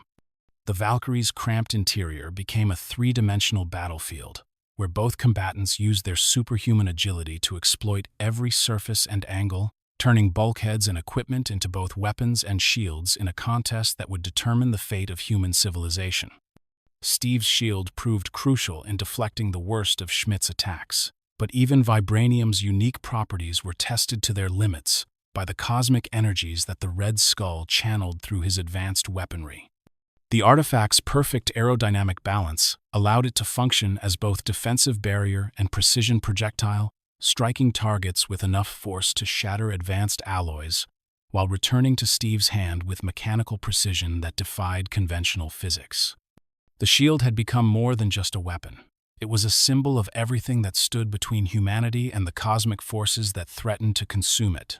The Tesseract itself became a participant in the battle as its containment systems suffered damage from the ongoing combat, releasing energies that warped space and time in ways that made normal tactical calculations impossible. Reality seemed to bend around the cosmic cube as it discharged power in random directions, creating portals that opened onto star-filled voids and energy cascades that could disintegrate anything they touched. Both combatants found themselves fighting not just each other, but the fundamental forces of the universe that Schmidt had attempted to harness for his megalomaniacal ambitions. The decisive moment came when Schmidt, in his desperation to secure victory, attempted to handle the Tesseract directly rather than through the technological intermediaries that his scientists had designed for safety. The cosmic artifact's response was immediate and catastrophic, as energies that had existed since the birth of the universe consumed the Red Skull in a brilliant flash that seemed to tear a hole in reality itself. His final scream was cut short as he was transported to destinations unknown, leaving behind only the echo of his ambitions and the unstable energies that continued to pour from the artifact he had tried to master. The Valkyrie's autopilot systems, damaged by the cosmic energies and programmed to complete their mission regardless of human intervention, continued to guide the massive aircraft toward its targets, while Steve struggled to regain control of systems that operated according to principles he could barely comprehend. The aircraft's payload of Tesseract-powered weapons represented enough destructive force to devastate the entire eastern seaboard, while its automated navigation systems ensured that the mission would continue, even if every crew member was killed or incapacitated. Steve's enhanced intellect and his experience with captured HYDRA technology allowed him to understand the basics of the Valkyrie's operation, but the aircraft's size and the complexity of its systems made manual control nearly impossible for a single operator. The cosmic energies that powered its propulsion had been destabilized by the Tesseract's violent discharge, creating flight characteristics that defied conventional aerodynamic principles, while threatening to tear the massive aircraft apart through resonance effects that no human engineer had anticipated. The realization that he could not safely land the Valkyrie, while its weapons remained armed, forced Steve to confront a choice that would define the ultimate meaning of his transformation, from propaganda symbol to genuine hero. The aircraft's course would take it over heavily populated areas, where its crash would cause massive civilian casualties, while allowing it to continue its automated flight path would result in even greater devastation when its weapons reached their intended targets. The mathematical certainty of the situation left only one option that could prevent catastrophic loss of innocent life. The radio communication with Peggy Carter that followed represented Steve's final moment of human connection before embracing a sacrifice that would transform him from war hero into legend. Her voice provided an anchor to the world he was about to leave behind, while his own words attempted to convey feelings that had never been fully expressed during their brief relationship. The conversation was interrupted by the necessity of action, as the Valkyrie's descent toward the ice-covered Arctic Ocean required all of Steve's attention and strength to ensure that the crash would occur far from any populated areas. The final moments before impact were filled with the roar of tortured metal and the brilliant discharge of cosmic energies, as the Valkyrie's systems failed catastrophically during its uncontrolled descent. Steve's enhanced senses recorded every detail of the crash with perfect clarity, the way ice crystals formed on his shield as the aircraft broke through layers of frigid air, the sensation of impact as thousands of tons of advanced technology met the unyielding surface of the Arctic Ocean, and the gradual silence that followed as the wreckage settled beneath the ice that would become his tomb for the next 70 years. The Arctic Ocean accepted the sacrifice of the Valkyrie and its pilot, with the indifferent majesty of natural forces that had existed long before human ambition had learned to reach beyond its grasp. The massive aircraft, carrying technologies that could have reshaped human civilization, and a man who embodied everything noble about the human spirit, disappeared beneath ice that had formed and reformed countless times throughout the millennia. In the terrible silence that followed the crash, nature began the slow process of entombing what would become one of history's most enduring legends. The immediate aftermath of the Valkyrie's disappearance created a vacuum of information that Allied commands struggled to fill with reconnaissance flights and naval operations that searched vast expanses of Arctic wilderness for any trace of the missing aircraft or its pilot. Howard Stark personally led multiple expeditions, using the most advanced detection equipment available, driven by a combination of scientific curiosity and personal grief that made Captain America's fate a consuming obsession. The brilliant inventor understood better than anyone the technological implications of the Valkyrie's disappearance, while his friendship with Steve Rogers made the search a deeply personal mission. The official military reports that emerged from these search operations painted a picture of heroic sacrifice that captured the public imagination while obscuring the more complex realities of Steve Rogers' final mission. The details of HYDRA's cosmic weapons and the Red Skull's supernatural transformation were classified at the highest levels, leaving civilian populations with sanitized accounts that emphasized patriotic duty, while minimizing the true scope of the threat that Captain America had faced alone in his final battle. Peggy Carter's personal grief became entangled with professional responsibilities as she coordinated intelligence operations designed to locate any surviving HYDRA cells while processing the emotional trauma of losing the man she had grown to love during their brief relationship. Her final radio communication with Steve haunted her thoughts during quiet moments, while the knowledge that his sacrifice had prevented catastrophic civilian casualties provided cold comfort against the reality that he was gone forever. The formation of S.H.I.E.L.D. would eventually provide a constructive outlet for her determination to continue Steve's work, but the immediate aftermath of his disappearance left her struggling with grief that professional duties could not fully assuage. The Howling Commandos disbanded following their leader's disappearance, with surviving members scattered to different units and assignments that reflected their specialized skills and combat experience. Without Steve Rogers to provide moral leadership and tactical coordination, the team's unique chemistry dissolved into individual competencies that could be valuable in conventional military operations, but could never recreate the legendary effectiveness they had achieved under Captain America's command. Each member carried forward lessons learned from their service with the first Avenger, but none could replace the inspirational leadership that had made their impossible missions seem achievable. The public mourning for Captain America exceeded anything that military officials had anticipated. As a propaganda symbol who had been created to boost home front morale, was transformed by his sacrifice into a genuine cultural icon whose legend transcended his actual military accomplishments. Memorial services across the United States drew crowds that included both veterans who had served alongside him and civilians who had never met him, but recognized that his death represented the loss of something irreplaceable in the American character. The boy from Brooklyn who had wanted nothing more than to serve his country had become a symbol of everything that made service meaningful. The comic books and radio shows that had dramatized Captain America's exploits were forced to grapple with the reality of his death, as entertainment franchises built around his adventures suddenly faced the challenge of continuing fictional narratives about a character whose real-world counterpart had made the ultimate sacrifice. Some publishers chose to end their series with tributes to the man behind the legend, while others created fictional successors who carried forward his mission under different names and identities. The distinction between Steve Rogers, the person, and Captain America, the symbol, became increasingly blurred as time passed and memory transformed historical fact into mythological truth. The strategic implications of Captain America's loss extended far beyond the symbolic impact of his death, as Allied planners realized that they had lost their most effective asset for combating exotic threats that conventional military forces could not address. The unique combination of enhanced physical capabilities, tactical genius, and unshakable moral conviction that Steve Rogers had brought to every mission could not be replicated through training or technology. Future conflicts would have to be resolved through conventional means, with all the limitations and compromises that such approaches necessarily entailed. Howard Stark's attempts to recover and reverse-engineer HYDRA technology from the Valkyrie's crash site represented both scientific opportunity and personal obsession, as the brilliant inventor sought to extract some positive legacy from the tragedy that had claimed his friend's life. The advanced propulsion systems and energy weapons that Schmidt's scientists had developed offered insights into cosmic forces that could revolutionize human understanding of physics, while the Tesseract itself remained missing and presumably lost beneath tons of ice and twisted metal.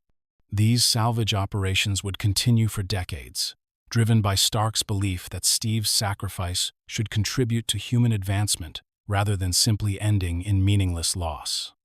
The transformation of Steve Rogers from historical figure into cultural legend accelerated during the immediate post-war period, as a nation exhausted by years of conflict sought heroes whose sacrifices could provide meaning and inspiration for the difficult work of rebuilding civilization. Captain America became a symbol of idealized American values that could unite diverse populations around shared commitments to freedom, justice, and individual dignity.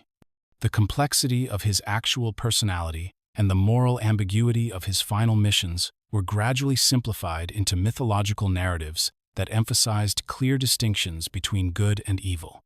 The veterans who had served alongside Captain America carried forward personal memories that often conflicted with the public mythology that emerged around his legacy, creating tensions between historical accuracy and cultural inspiration that would persist for generations. These men had witnessed Steve Rogers' moments of doubt, anger, and grief. They had seen him struggle with the moral complexities of leadership and the personal costs of heroic conviction. Their first-hand knowledge of his humanity made the legend both more meaningful and more painful, as they understood better than anyone the price that had been paid for the symbol that inspired millions. The international impact of Captain America's sacrifice extended beyond American borders, as resistance movements across liberated Europe adopted his shield symbol as a sign of hope and determination that transcended national identities and political ideologies. The legend of the American super soldier who had died preventing a cosmic catastrophe became a unifying narrative for diverse groups who shared only their opposition to tyranny and their commitment to human dignity. Captain America had become more than a national hero. He had become a universal symbol of the capacity for individual courage to make a difference in the face of overwhelming odds. The children who grew up hearing stories about Captain America would carry his legend into a post-war world that faced new threats and challenges that the greatest generation could never have anticipated. For these young people, Steve Rogers represented not just historical fact, but aspirational ideals that could guide their own choices when faced with moral complexity and personal sacrifice. The boy from Brooklyn who had refused to back down from bullies had become a template for heroic behavior that would inspire countless individuals to stand up for what was right, regardless of personal cost. The scientific community's analysis of Captain America's enhanced abilities provided insights into human potential that would influence medical research and athletic training for decades, while the mystery of the super soldier serum's exact formula became a source of speculation and experimentation that sometimes led to dangerous attempts at replication. Dr. Erskine's death had ensured that Steve Rogers would remain unique, but his example proved that the limits of human capability were not as fixed as previously believed. This knowledge would eventually contribute to advances in human performance that would benefit countless individuals, though none would ever achieve the perfect balance of physical enhancement and moral character that had made Captain America truly extraordinary. The preservation of Captain America's legacy became a responsibility that extended across multiple institutions and generations, as military historians, government archivists, and cultural preservationists worked to ensure that both his actual accomplishments and their inspirational meaning would survive the passage of time. The challenge lay in maintaining historical accuracy while preserving the mythological power that made his story capable of inspiring future generations to embrace the difficult work of defending freedom and human dignity. The empty grave in Arlington National Cemetery that bore Steve Rogers' name became a pilgrimage site for Americans seeking connection to ideals that seemed increasingly distant from the realities of modern life. The bronze shield that marked his final resting place carried the simple inscription, "Here lies a man who lived his ideals," words that captured both the historical reality of his sacrifice and the eternal relevance of his example. Visitors came to pay respects to a hero who had proven that individual conviction could triumph over cosmic evil, leaving flowers and personal mementos that testified to the enduring power of his legend. The decades that followed would bring new threats and challenges that tested America's commitment to the values that Captain America had died defending, while his example provided a standard of heroic behavior that could guide the nation through its darkest moments. The boy from Brooklyn who had wanted nothing more than to stand up to bullies had become something far greater, a timeless symbol of the human capacity for heroism that would inspire generations yet unborn to carry forward the work of building a more just and peaceful world.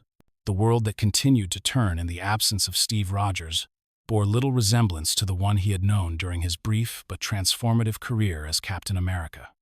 The decades that passed while he lay frozen beneath Arctic ice witnessed the emergence of new threats and challenges that would have tested his moral convictions and tactical abilities in ways that the relatively straightforward evil of Nazi Germany and HYDRA had never demanded. The Cold War's complex ideological struggles, the nuclear arms race's existential terror, and the gradual erosion of the moral certainties that had defined the greatest generation created a landscape that would have been almost unrecognizable to the man who had once represented America's highest aspirations. The formation of S.H.I.E.L.D. from the remnants of the Strategic Scientific Reserve represented Peggy Carter's attempt to institutionalize the lessons learned from the war against HYDRA, creating an organization capable of defending humanity against threats that conventional military and intelligence services could not address. The new agency's mandate encompassed everything from extraterrestrial incursions to technological terrorism, reflecting an understanding that the universe contained dangers far beyond anything that traditional geopolitical analysis could anticipate. Yet even as S.H.I.E.L.D. grew in capability and influence, its leaders understood that they were attempting to fill a void left by the loss of an irreplaceable individual whose moral authority had united diverse personalities around shared purposes.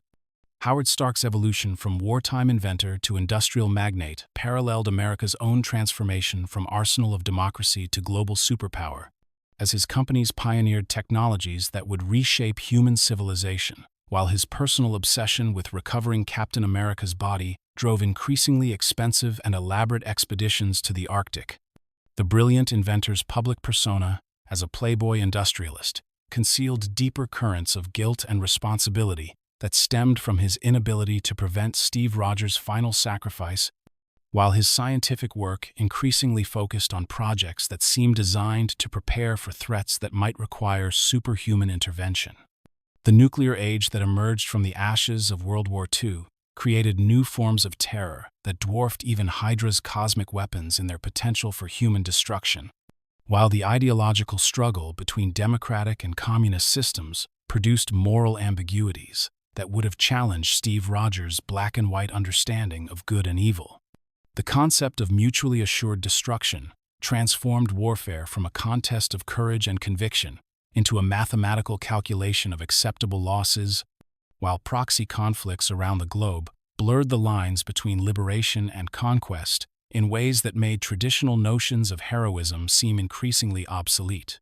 The space race that captured public imagination during the 1960s represented humanity's first tentative steps beyond the confines of Earth, driven by competition between superpowers that masked deeper currents of species-wide ambition and curiosity that Captain America would have understood and endorsed. The technological achievements that put humans on the moon and sent robotic explorers to distant planets demonstrated the same innovative spirit and collective determination that had enabled Allied victory in World War II, while the peaceful applications of these advances promised benefits that could improve life for people across the globe. The social upheavals of the 1960s and 1970s tested American society's commitment to the ideals that Captain America had died defending, as civil rights movements, anti-war protests, and generational conflicts exposed contradictions between national mythology and lived reality that previous generations had been able to ignore or rationalize. The nonviolent resistance tactics employed by civil rights leaders like Dr. Martin Luther King Jr. embodied moral courage that Steve Rogers would have recognized and admired, while the violent responses of some authorities revealed persistent injustices that contradicted everything he had believed about American exceptionalism. The technological revolution that accelerated throughout the latter half of the 20th century created new possibilities for human advancement, while simultaneously generating threats that would have required Captain America's unique combination of moral clarity and tactical brilliance to address effectively. Computer networks that connected the globe in unprecedented ways also created vulnerabilities that hostile actors could exploit, while advances in biotechnology and materials science offered both tremendous benefits and terrifying possibilities for abuse by individuals or organizations with malevolent intentions. The emergence of enhanced individuals through various means, scientific experimentation, genetic mutation, and exposure to exotic energies, created a new category of human beings whose capabilities sometimes rivaled those of the legendary first Avenger, though few possessed the moral foundation that had made Steve Rogers truly exceptional. These enhanced individuals operated in a legal and ethical void, as existing laws and institutions had no framework for addressing the challenges posed by people whose abilities transcended normal human limitations. The absence of Captain America's example and leadership meant that each enhanced individual had to develop their own moral code without the guidance that his presence might have provided. The gradual infiltration of S.H.I.E.L.D. by HYDRA operatives represented perhaps the most troubling development of the post-war era, as the organization that had been created to continue Captain America's work became infected by the very evil he had died opposing. This corruption proceeded slowly and carefully, with HYDRA agents adopting the rhetoric of freedom and security while gradually redirecting S.H.I.E.L.D.'s resources toward objectives that served their own agenda of global control. The irony was bitter. The institution meant to honor Steve Rogers' legacy became a vehicle for advancing the Red Skull's vision of a world ruled by technological supremacy and authoritarian control. The cultural impact of Captain America's legend evolved throughout these decades, as different generations interpreted his story according to their own experiences and challenges, sometimes emphasizing aspects of his character that reflected contemporary concerns rather than historical reality. The 1950s portrayed him as a defender of traditional American values against communist infiltration, while the 1960s emphasized his role as a champion of individual rights against institutional oppression. Each interpretation contained elements of truth, while missing nuances that only personal acquaintance could have provided. The scientific community's ongoing attempts to understand and replicate the super soldier serum led to numerous experimental programs that produced mixed results at best and catastrophic failures at worst, as researchers struggled to recreate Dr. Erskine's breakthrough without access to his complete notes or understanding of the moral criteria that had guided his selection of test subjects. These efforts sometimes produced individuals with enhanced physical capabilities, but none achieved the perfect balance of power and character that had made Steve Rogers truly exceptional. The failures served as reminders that true heroism could not be manufactured through technology alone. The intelligence gathered from captured HYDRA facilities during the immediate post-war period revealed disturbing evidence of the organization's long-term planning and its ability to survive the defeat of Nazi Germany. Through careful preparation and strategic adaptation, HYDRA's cellular structure and ideological flexibility allowed it to embed itself within legitimate institutions across multiple nations, while its technological advantages provided resources that could be used to influence political and economic developments according to their agenda. The organization that Captain America had believed defeated had actually been preparing for a longer campaign that would unfold over decades rather than years. The environmental and social changes that transformed human civilization during the latter half of the 20th century created new categories of global challenges that would have required international cooperation and moral leadership of the type that Captain America had exemplified during his brief career. Climate change, nuclear proliferation, pandemic diseases, and economic inequality represented threats that transcended national boundaries, while demanding responses that balanced immediate needs against long-term consequences. The absence of a unifying figure capable of inspiring collective action meant that these challenges often went unaddressed until they reached crisis proportions. The children who grew up hearing stories about Captain America from parents and grandparents who had lived through World War II carried forward idealized memories that sometimes conflicted with the complex realities of the post-war world, creating generational tensions between those who remembered clear moral distinctions and those who faced more ambiguous choices. The legend of the boy from Brooklyn who had refused to back down from bullies provided inspiration for countless individuals, but it also created expectations that few could meet in practice. The gap between mythological perfection and human reality sometimes produced cynicism rather than inspiration, as people struggled to apply absolute moral principles to relative moral situations. The technological advances that made global communication instantaneous and information nearly unlimited also created new forms of manipulation and deception that would have challenged Captain America's straightforward approach to distinguishing truth from falsehood. As hostile actors learned to exploit democratic institutions and social media platforms to spread disinformation and undermine public confidence in legitimate authority.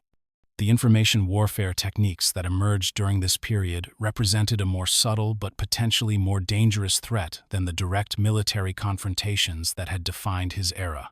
The gradual revelation of government secrets and institutional failures that occurred throughout the latter decades of the 20th century eroded public confidence in the very institutions that Captain America had served and defended, creating cynicism about political leadership and democratic processes that would have troubled him deeply.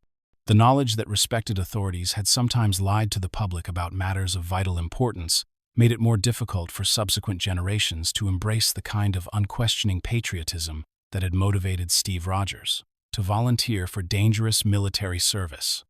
As the 20th century drew to a close and the new millennium began, the world that awaited Captain America's eventual return bore little resemblance to the one he had known during his active service. Yet the fundamental challenges of human nature, the struggle between selfishness and sacrifice, the temptation to abuse power, and the difficulty of maintaining moral principles under pressure, remained constant across the decades. The boy from Brooklyn, who had wanted nothing more than to stand up to bullies, would find that bullies had become more sophisticated in their methods, while the need for heroes had only grown more urgent with the passage of time. The laboratory that hummed with advanced medical equipment and monitoring systems deep within S.H.I.E.L.D. Triskelion facility bore little resemblance to anything that Steve Rogers could have imagined during his last conscious moments aboard the crashing Valkyrie. Yet the faces that gazed down at him as awareness slowly returned carried expressions of wonder and disbelief that transcended technological advancement. Dr. Helen Cho's medical scanners displayed vital signs that defied everything she understood about hypothermic survival, while Director Nick Fury's presence in the recovery room reflected the strategic importance that S.H.I.E.L.D. placed on the successful revival of a legend that most people had assumed would remain forever frozen beneath Arctic ice. The gradual process of awakening from 7 decades of suspended animation brought with it sensory confusion that even Steve's enhanced nervous system struggled to process effectively, as his last memories of 1940s technology and social conventions collided with the reality of 21st century medical equipment and treatment protocols. The voices around him spoke with familiar English words, arranged in unfamiliar patterns, while the sounds and smells of the modern world created an overwhelming cacophony that his superhuman senses had to learn to filter and interpret according to completely new parameters. The carefully prepared recovery room that S.H.I.E.L.D. psychologists had designed to ease Steve's transition back to consciousness was decorated with period-appropriate furniture and props from the 1940s, creating an environment that would seem familiar, while medical personnel monitored his vital signs and psychological responses to awakening in a world that no longer existed. The deception was well-intentioned, but ultimately futile, as Steve's enhanced perceptions quickly detected inconsistencies in the sounds filtering through the walls and the subtle technological signatures that marked the equipment as far more advanced than anything from his era. The revelation that 7 decades had passed during his frozen slumber struck Steve with an impact that rivaled the physical trauma of the Valkyrie crash, as he struggled to comprehend the magnitude of time lost and the implications for everyone he had known and cared about during his previous life. The knowledge that Peggy Carter, Howard Stark, and the surviving Howling Commandos had lived entire lifetimes, while he remained suspended in ice, created a grief that was both immediate and retrospective. He was mourning losses that had occurred decades earlier while experiencing them as fresh wounds that had just been inflicted. Director Fury's briefing about the current state of the world provided Steve with information that challenged every assumption he had made about the post-war period. As the optimistic vision of a peaceful world united in defense of democratic values had given way to a complex landscape of competing ideologies, technological threats, and emerging dangers that required constant vigilance from organizations like S.H.I.E.L.D. The Cold War's decades-long standoff between superpowers, the nuclear arms race's existential terror, and the recent emergence of enhanced individuals created a strategic environment that demanded adaptation of his moral principles to circumstances that previous generations had never faced. The psychological evaluation sessions that followed Steve's initial briefing revealed the depth of his struggle to process not just the passage of time, but the fundamental changes in American society and global civilization that had occurred during his absence. Dr. Joyce Rajan's careful questioning explored his emotional responses to learning about civil rights movements, technological revolutions, and social changes that had transformed the nation. He had died defending into something that was simultaneously familiar and alien.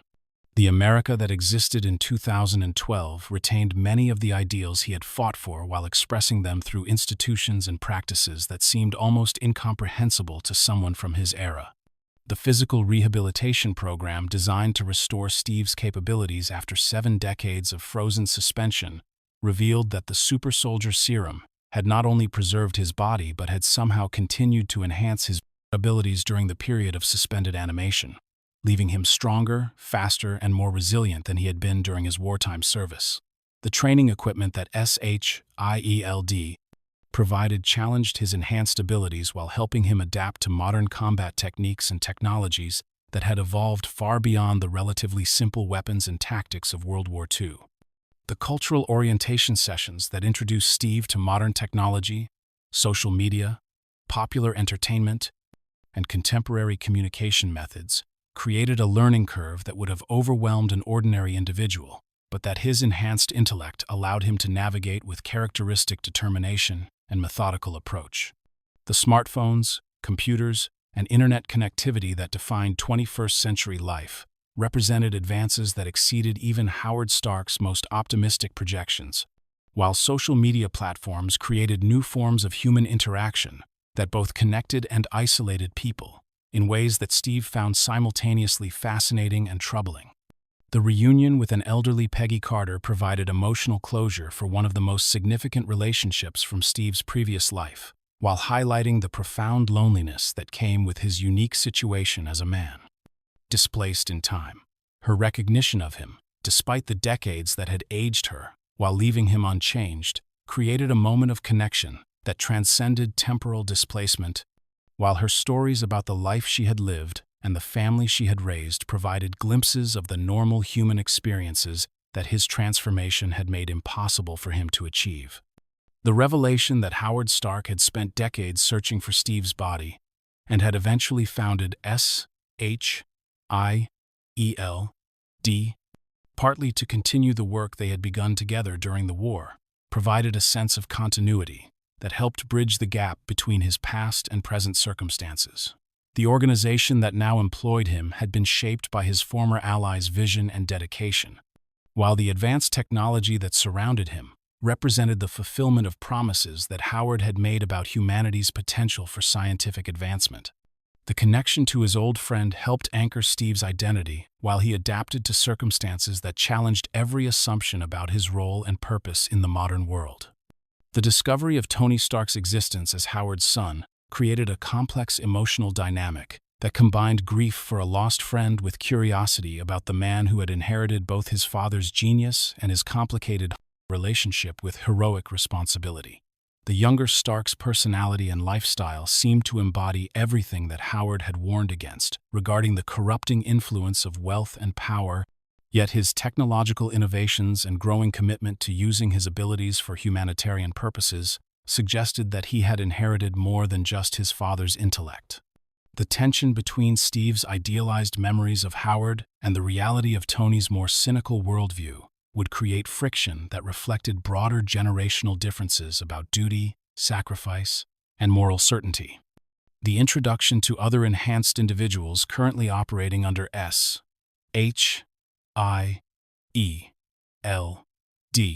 supervision provided Steve with his first exposure to a community of people who shared some version of his unique circumstances. Though each had arrived at their extraordinary capabilities through different paths that reflected the diversity of threats and opportunities that had emerged during his absence. These individuals represented both hope for the future and concern about the implications of widespread superhuman abilities, as their powers could be used for either protection or destruction, depending on the moral character of those who wielded them. The training exercises that introduced Steve to modern warfare techniques and technologies revealed how combat had evolved during his absence, as precision-guided munitions, electronic warfare, and advanced communication systems had transformed military operations into complex orchestrations of technology and human skill that required new forms of tactical thinking. His enhanced capabilities remained valuable, but their application required adaptation to environments where individual heroism had to be coordinated with sophisticated support systems and strategic objectives that extended far beyond the relatively straightforward missions he had undertaken during World War II. The psychological impact of learning about the various conflicts and tragedies that had occurred during his frozen decades created a complex mixture of guilt and determination that motivated Steve to pursue a more active role in addressing contemporary challenges. The knowledge that he had been absent during the Cold War's most dangerous moments, the civil rights movement's struggles, and numerous humanitarian crises generated feelings of responsibility that his enhanced moral sensitivity made particularly acute. The boy from Brooklyn who had refused to stand by while bullies harmed innocent people felt compelled to make up for lost time by addressing current injustices with the same determination that had driven his wartime service. The cultural artifacts that S.H.I.E.L.D. archivists had preserved from his era, photographs, recordings, personal effects, and military memorabilia, provided tangible connections to his past, while highlighting the profound changes that had transformed every aspect of human civilization during his absence. The simple objects that had once defined daily life in the 1940s now seemed quaint and primitive when compared to the technological marvels that surrounded him, yet they carried emotional significance that transcended their practical obsolescence. These remnants of his former life served as anchors for his identity while he navigated the complexities of adapting to a world that had moved far beyond the circumstances that had shaped his character. The intelligence briefings that brought Steve up to speed on current global threats revealed a landscape of dangers that was both more complex and more subtle than the relatively straightforward evil he had faced during the war against HYDRA, terrorist organizations that operated without national affiliation, cyber warfare that could cripple entire nations without conventional military engagement, and environmental challenges that threatened human civilization, represented problems that required international cooperation and long-term thinking, rather than the direct action that had characterized his previous service. The moral clarity that had guided his wartime decisions seemed less applicable to situations where all available choices carried significant costs and unintended consequences. The assignment to monitor contemporary popular culture as part of his cultural orientation exposed Steve to entertainment media that reflected values and assumptions that were simultaneously familiar and alien to someone from his era. The movies, television shows, music, and literature that defined 21st century American culture contained themes of heroism and moral conviction that he could recognize, but they were expressed through narratives that often emphasized individual fulfillment over collective responsibility and questioned authority figures rather than respecting them automatically. The complexity of these cultural products required careful analysis to understand the society they reflected and the people he would be working to protect. The legal and ethical framework that governed enhanced individual operations in the modern era presented challenges that had not existed during wartime, when military necessity had provided clear justification for extraordinary actions, and civilian authority had been willing to grant considerable autonomy to those capable of achieving strategic objectives. The constitutional protections, international treaties, and institutional oversight mechanisms that constrained contemporary operations reflected democratic values that Steve supported in principle, but they also created practical limitations that could prevent timely responses to urgent threats. The balance between accountability and effectiveness required constant negotiation and compromise that tested his patience and moral convictions. The revelation that elements within S.H.I.E.L.D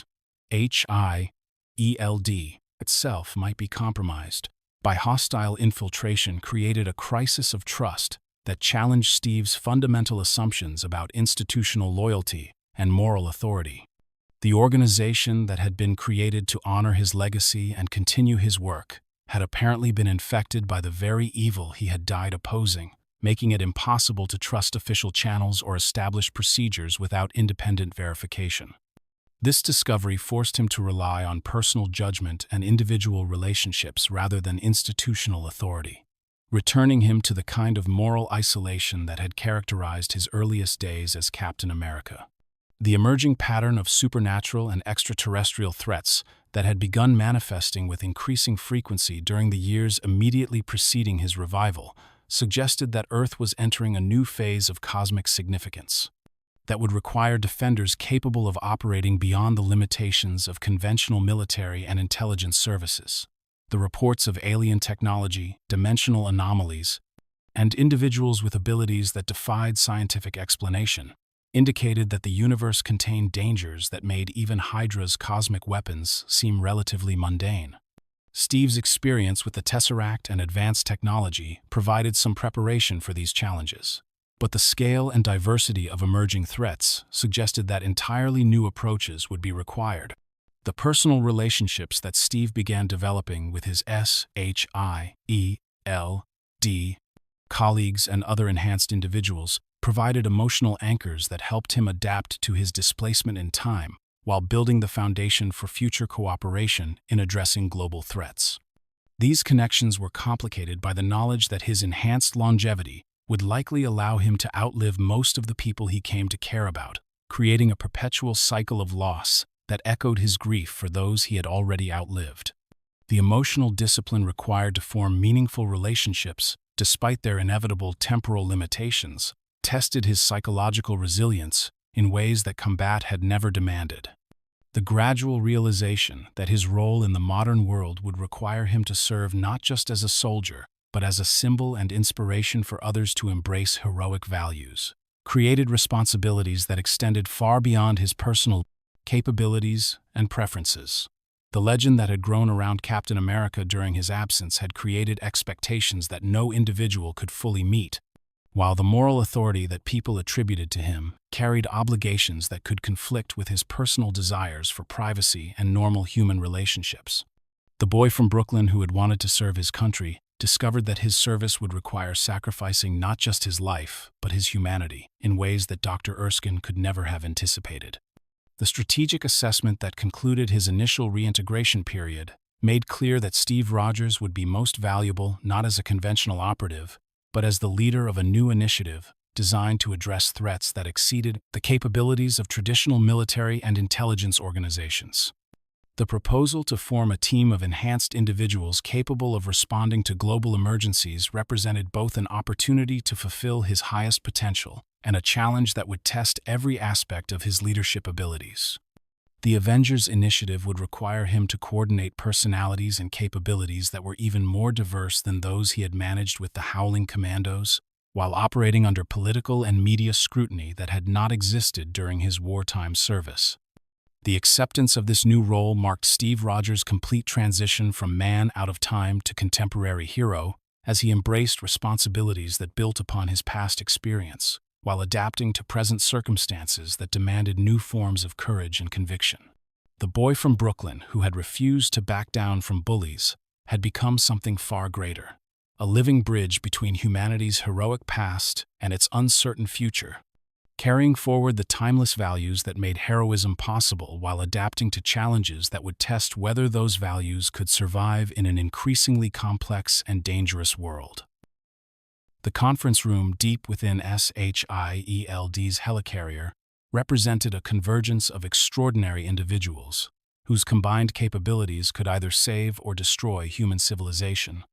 Depending on whether they could overcome their fundamental differences and forge themselves into a cohesive team, Steve Rogers found himself studying faces that reflected power and responsibility on scales that dwarfed anything he had encountered during his wartime service, while simultaneously recognizing personality patterns and psychological dynamics that reminded him of the challenges he had faced in building the Howling Commandos into an effective unit. Tony Stark's presence dominated the room through sheer force of personality, his casual arrogance and technological supremacy, creating an atmosphere of controlled chaos that both impressed and concerned Steve as he observed the younger man's interactions with other team members.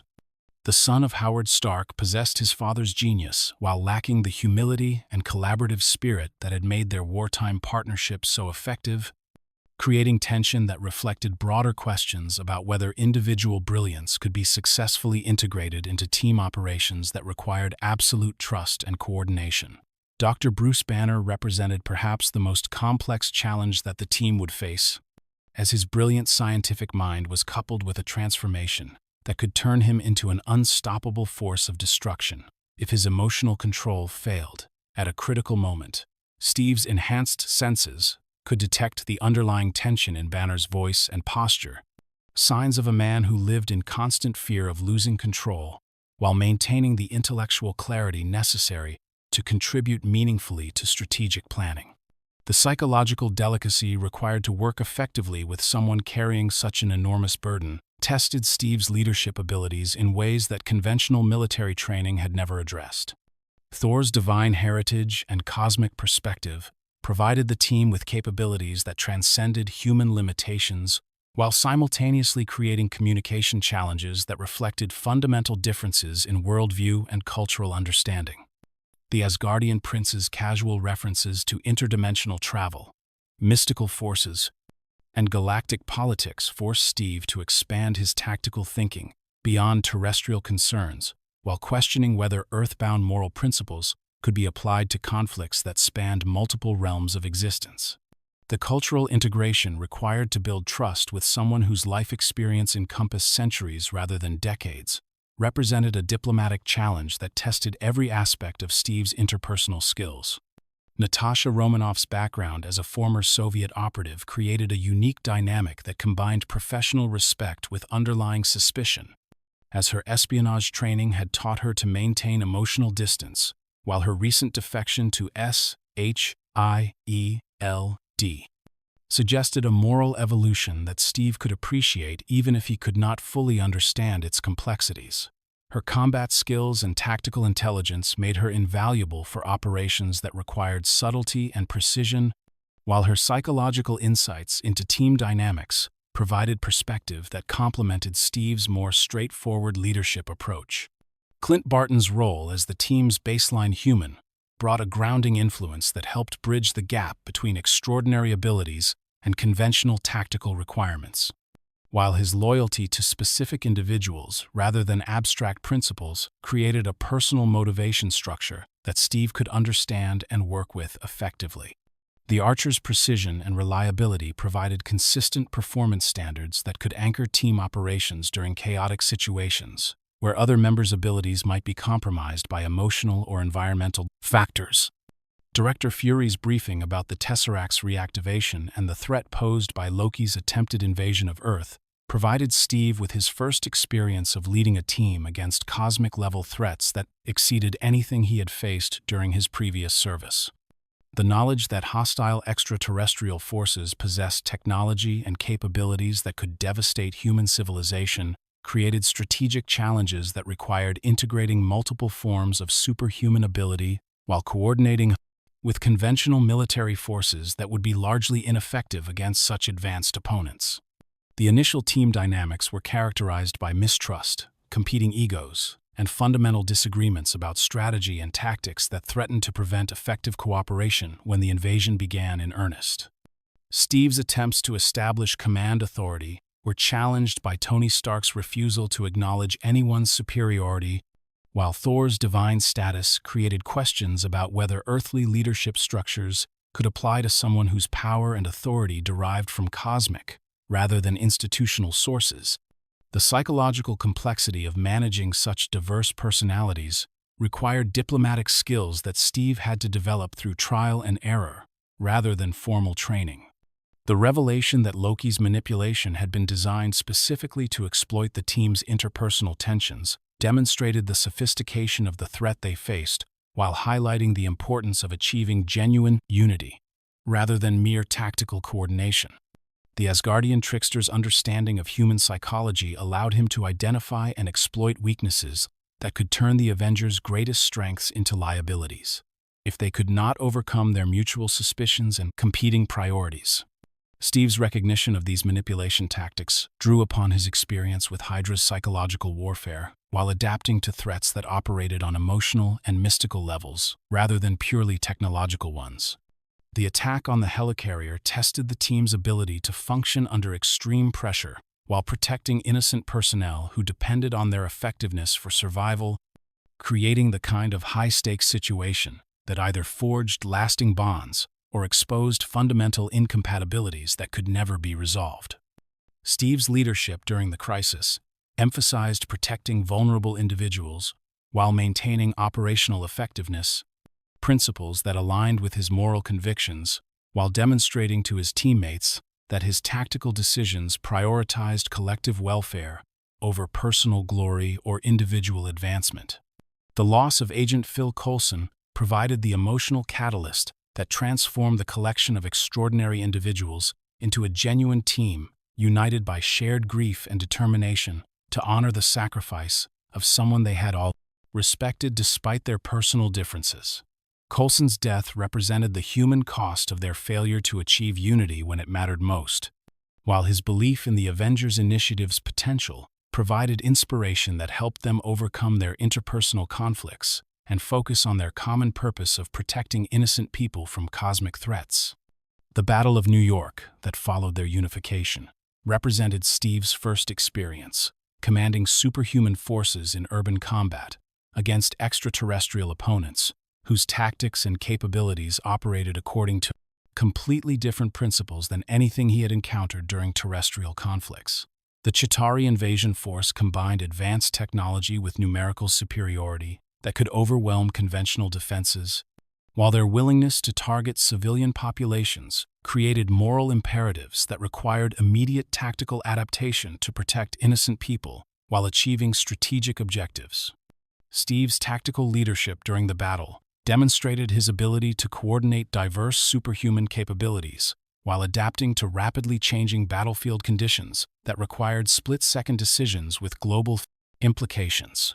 His shield became both defensive tool and communication device as he directed team movements while engaging multiple enemies simultaneously, proving that his wartime experience remained relevant even in conflicts that transcended conventional military doctrine. The coordination required to maximize each team member's effectiveness while minimizing civilian casualties tested every aspect of his leadership abilities, while establishing patterns of cooperation that would define future Avengers operations. Tony Stark's willingness to sacrifice himself by carrying a nuclear weapon through the portal to destroy the Chitauri command ship provided Steve with insight into the younger man's character that transcended their personality conflicts and revealed genuine heroic conviction beneath layers of arrogance and self-protection. The moment when Stark fell unconscious through the closing portal created a crisis that could have ended in tragedy, but Thor's intervention and the team's collective concern for their teammate demonstrated that they had achieved the unity that Coulson had believed possible. The aftermath of the battle established the Avengers as both a tactical success and a symbol of hope for humanity's ability to defend itself against threats that exceeded national capabilities or conventional military responses. The public reaction to their victory created expectations and responsibilities that went far beyond their individual desires for privacy or normal lives, as they had become symbols of human potential and international cooperation that transcended political boundaries and cultural differences. Steve's experience with propaganda and public expectations during his wartime service provided some preparation for this role. But the global media attention and political implications of the Avengers' existence created new challenges that required constant navigation. The debriefing sessions that followed the battle revealed both the tactical successes and interpersonal dynamics that had made victory possible, while identifying areas where improved coordination and communication could enhance future effectiveness. Steve's leadership style had proven effective in crisis situations, but the team's long-term viability would require developing trust and understanding that went beyond emergency cooperation to encompass genuine friendship and mutual respect. The psychological foundations for such relationships existed, but building them would require time and shared experiences that allowed each member to appreciate the other's perspectives and motivations. The recognition that the Battle of New York represented just the beginning of Earth's exposure to cosmic threats created strategic imperatives that would shape the Avengers' future operations while testing their commitment to collective action in situations where individual desires might conflict with team responsibilities. The universe had taken notice of Earth's defensive capabilities, while hostile forces would undoubtedly develop countermeasures designed to exploit any weaknesses in their coordination or resolve. The boy from Brooklyn, who had learned to fight bullies, had discovered that the biggest bullies operated on galactic scales and possessed resources that could challenge even united superhuman forces. The integration of Avengers operations with existing S.H.I.E.L.D. protocols created administrative and political challenges that reflected broader questions about accountability and oversight for individuals whose capabilities exceeded conventional law enforcement or military authority. The balance between autonomy and responsibility required careful negotiation to ensure that the Avengers could respond effectively to urgent threats while maintaining democratic principles and constitutional protections that define the societies they had sworn to protect. Steve's understanding of military hierarchy and civilian authority provided some guidance for these discussions, but the unprecedented nature of superhuman team operations required developing new frameworks that had no historical precedent. The personal relationships that began developing between team members created emotional bonds that strengthened their tactical effectiveness, while simultaneously creating vulnerabilities that hostile forces could potentially exploit.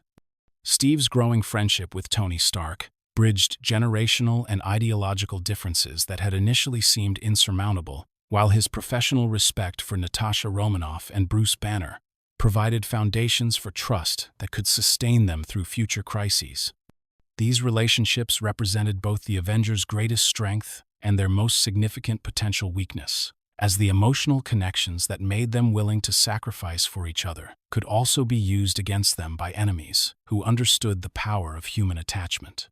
The establishment of Avengers Tower as both headquarters and symbol represented Tony Stark's commitment to the team concept, while providing Steve with a base of operations that could support the kind of strategic planning and resource coordination that complex global threats would require. The building's advanced technology and defensive capabilities created a secure environment where the team could develop their coordination while preparing for challenges that would test every aspect of their individual abilities and collective resolve. The transformation of Stark Tower into Avengers Tower symbolized the permanent change that had occurred in all their lives, as they had accepted responsibilities that would define their futures, while connecting them to legacies that would outlast their individual lifespans. The pristine corridors and state-of-the-art technology that defined S.H.I.E.L.D's Triskelion facility concealed secrets that would have horrified the organization's founders, as decades of careful infiltration had transformed the agency created to honor Captain America's legacy into a vehicle for advancing the very ideology he had died opposing. Steve Rogers navigated these familiar spaces with growing unease, his enhanced senses detecting inconsistencies in behavior patterns and institutional culture that suggested something fundamentally wrong with an organization that should have represented everything he believed about duty, honor, and service to humanity. The missions that S.H.I.E.L.D. assigned to Steve during the months following the Battle of New York gradually revealed operational priorities and tactical approaches that conflicted with his understanding of the agency's mandate to protect innocent people from extraordinary threats. The emphasis on preemptive strikes, information control, and technological surveillance reflected a philosophy of security through dominance that reminded him uncomfortably of HYDRA's approach to maintaining social order through superior force and comprehensive monitoring of potential dissidents. Agent Sitwell's briefings about emerging threats contained subtle distortions and omissions that Steve's enhanced memory and analytical capabilities allowed him to detect, suggesting that information was being filtered to support predetermined conclusions rather than providing accurate intelligence for tactical decision-making. The patterns of misdirection were sophisticated enough to escape casual detection, but they revealed systematic bias that could only result from deliberate manipulation at high organizational levels.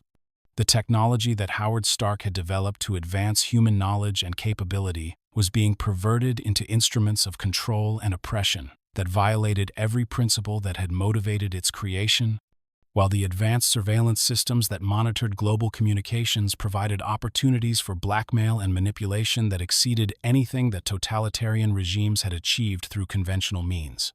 Steve's growing awareness of these capabilities created moral conflicts between his loyalty to S.H.I.E.L.D. as an institution and his commitment to the values that the organization supposedly represented. The personnel assignments and promotion patterns within S.H.I.E.L.D. revealed systematic favoritism toward individuals whose psychological profiles emphasized obedience to authority over independent moral judgment, creating an organizational culture that discouraged the kind of principled dissent that healthy institutions required to maintain ethical standards. The agents who advanced most rapidly were those who demonstrated willingness to follow orders without questioning their moral implications, while those who raised concerns about operational ethics found their careers stalled or terminated through administrative mechanisms that left no clear evidence of retaliation. Natasha Romanoff's insights into S.H.I.E.L.D.'s internal dynamics provided Steve with perspective from someone whose espionage background allowed her to recognize institutional corruption that might escape detection by individuals with more conventional military experience. Her observations about communication patterns, resource allocation, and decision-making processes revealed an organization that prioritized secrecy and control over transparency and accountability, characteristics that aligned more closely with intelligence services from authoritarian regimes than with agencies supposedly dedicated to protecting democratic values. The Lemurian star operation that brought Steve face-to-face with S.H.I.E.L.D.'s true priorities demonstrated how rescue missions could be manipulated to serve intelligence-gathering objectives that compromised the safety of hostages and the integrity of the agents conducting the operations. Natasha's secret mission to extract classified data, while Steve focused on saving innocent lives, revealed compartmentalization of information and objectives that prevented effective coordination while increasing risks for everyone involved in the operation. Director Fury's revelation about Project Insight represented the culmination of S.H.I.E.L.D.'s transformation from defensive organization to preemptive control system. As the helicarrier fleet, designed to eliminate threats before they could manifest, reflected a philosophy of security that prioritized prevention over justice and algorithmic analysis over human judgment. The project's capability to simultaneously target millions of individuals based on behavioral predictions represented technological totalitarianism that exceeded anything that previous dictatorships had achieved through conventional surveillance and enforcement methods. The attempted assassination of Nick Fury demonstrated that the corruption within S.H.I.E.L.D. had reached levels that made even the organization's leadership expendable when they threatened to expose or interfere with the larger agenda that had infected the agency from within. The Winter Soldier's appearance as Fury's attacker created additional complications that combined personal tragedy with institutional betrayal, as Steve recognized his oldest friend beneath the mask and programming that had transformed him into an instrument of the very evil they had once fought together. Steve's confrontation with the strike team in the Triskelion elevator represented his final break with S.H.I.E.L.D. as an institution, as he chose personal moral conviction over organizational loyalty when the two came into irreconcilable conflict. The combat skills and tactical awareness that had made him effective against HYDRA forces during World War II proved equally valuable against corrupted S.H.I.E.L.D. agents who used similar training and equipment. But the psychological impact of fighting former allies created emotional complications that pure military engagement had never involved. The discovery that Alexander Pierce represented HYDRA leadership within S.H.I.E.L.D. revealed the scope and sophistication of an infiltration campaign that had required decades of patient work to achieve positions of authority that could redirect the organization's resources toward objectives that contradicted its stated mission. Pierce's ability to maintain his cover while advancing through S.H.I.E.L.D's hierarchy demonstrated organizational vulnerabilities that extended far beyond individual corruption to encompass systematic failures of oversight and accountability. The revelation that HYDRA had been growing within S.H.I.E.L.D. since its founding challenged Steve's fundamental assumptions about institutional trustworthiness and the possibility of maintaining moral integrity within complex organizations that operated in secret. The knowledge that Arnim Zola's consciousness had been preserved in digital form to guide HYDRA's infiltration efforts connected current corruption to the enemies he had fought during the war, making the betrayal both personal and historical. The Winter Soldier's identity as Bucky Barnes created a crisis that combined personal grief with tactical necessity as Steve struggled to reconcile his loyalty to his oldest friend with his responsibility to stop an assassin whose programming made him a deadly threat to innocent people. The recognition that HYDRA had tortured and brainwashed Bucky for decades added another layer of moral complexity to a situation that already challenged every aspect of Steve's emotional resilience and tactical judgment. Sam Wilson's decision to join Steve's fight against S.H.I.E.L.D. and HYDRA demonstrated that principled individuals could still be found within military and intelligence communities, while his Falcon technology provided capabilities that enhanced their tactical effectiveness against technologically superior opponents. Wilson's background as a counselor for veterans with PTSD brought psychological expertise that proved valuable in developing strategies for reaching Bucky through his Winter Soldier programming. The assault on the helicarrier fleet required Steve to choose between saving his friend and preventing Project Insight from eliminating millions of innocent people, creating a moral test that challenged his commitment to collective welfare over personal loyalty. His decision to proceed with the mission while attempting to save Bucky demonstrated the kind of moral courage that had originally qualified him for the Super Soldier program, as he refused to compromise his principles, even when doing so caused him personal anguish. The destruction of S.H.I.E.L.D's infrastructure and command systems eliminated the immediate threat posed by Project Insight while simultaneously removing the institutional framework that had provided legitimacy and resources for both legitimate operations and HYDRA infiltration. The decision to expose all of S.H.I.E.L.D's secrets to public scrutiny represented a commitment to transparency and accountability that challenged traditional approaches to national security, while demonstrating faith in democratic institutions and informed public discourse. The aftermath of S.H.I.E.L.D's collapse created a power vacuum that left Steve and his allies operating outside institutional authority while remaining committed to protecting innocent people from threats that conventional law enforcement could not address. The loss of resources and official sanction that had supported their operations forced them to rely on personal relationships and moral conviction rather than organizational backing, returning them to the kind of improvised heroism that had characterized Steve's earliest service as Captain America. Bucky's escape and continued existence as the Winter Soldier created ongoing personal and tactical challenges that would influence Steve's future decisions, while demonstrating that some forms of corruption and control could not be easily reversed through direct action. The knowledge that his friend remained alive but potentially dangerous required constant vigilance and emotional resilience that tested Steve's psychological endurance while maintaining hope for eventual redemption and recovery.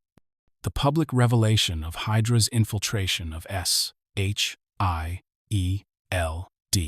created broader questions about institutional security and democratic oversight that extended far beyond immediate tactical concerns to encompass fundamental issues about the balance between security and freedom in societies that face extraordinary threats.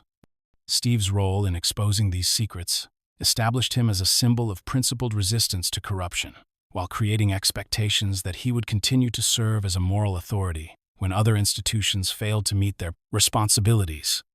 The recognition that HYDRA cells remained active around the world, despite the destruction of their S.H.I.E.L.D. infrastructure, created ongoing security challenges that would require sustained effort and international cooperation to address effectively. The organization's cellular structure and ideological resilience had allowed it to survive multiple defeats throughout history, suggesting that their latest setback represented a tactical victory rather than strategic elimination of the threat they posed to human freedom and dignity. The abandoned warehouse on the outskirts of Bucharest, where James Buchanan Barnes had created a modest sanctuary from decades of enforced violence, bore little resemblance to the comfortable Brooklyn apartment where he had once shared dreams and aspirations with his best friend. Yet the notebooks filled with recovered memories and the small collection of personal items suggested that something of the original Bucky Barnes survived beneath layers of programming and psychological conditioning that had transformed him into history's most effective assassin. Steve Rogers approached the building with a mixture of desperate hope and tactical caution, his enhanced senses detecting the subtle signs of defensive preparations that indicated his friend had retained enough of his military training and paranoid vigilance to survive as a fugitive from the very organization that had created and controlled him for 7 decades. The knowledge that Bucky was alive but potentially dangerous created emotional conflicts that challenged every aspect of Steve's moral philosophy and personal loyalty as he struggled to balance his desire to save his friend with his responsibility to protect innocent people from a weapon that had been designed for maximum lethality. The psychological profile that S.H.I.E.L.D. files had compiled about the Winter Soldier painted a picture of systematic torture and conditioning that exceeded anything that conventional military or intelligence services had ever attempted, as HYDRA scientists had combined advanced neuroscience with behavioral modification techniques to create a programmable assassin whose skills and loyalty could be completely controlled through chemical and psychological manipulation. The decades of memory suppression, identity destruction, and forced conditioning had created a fractured personality that could switch between lethal efficiency and confused vulnerability depending on external triggers and internal psychological states.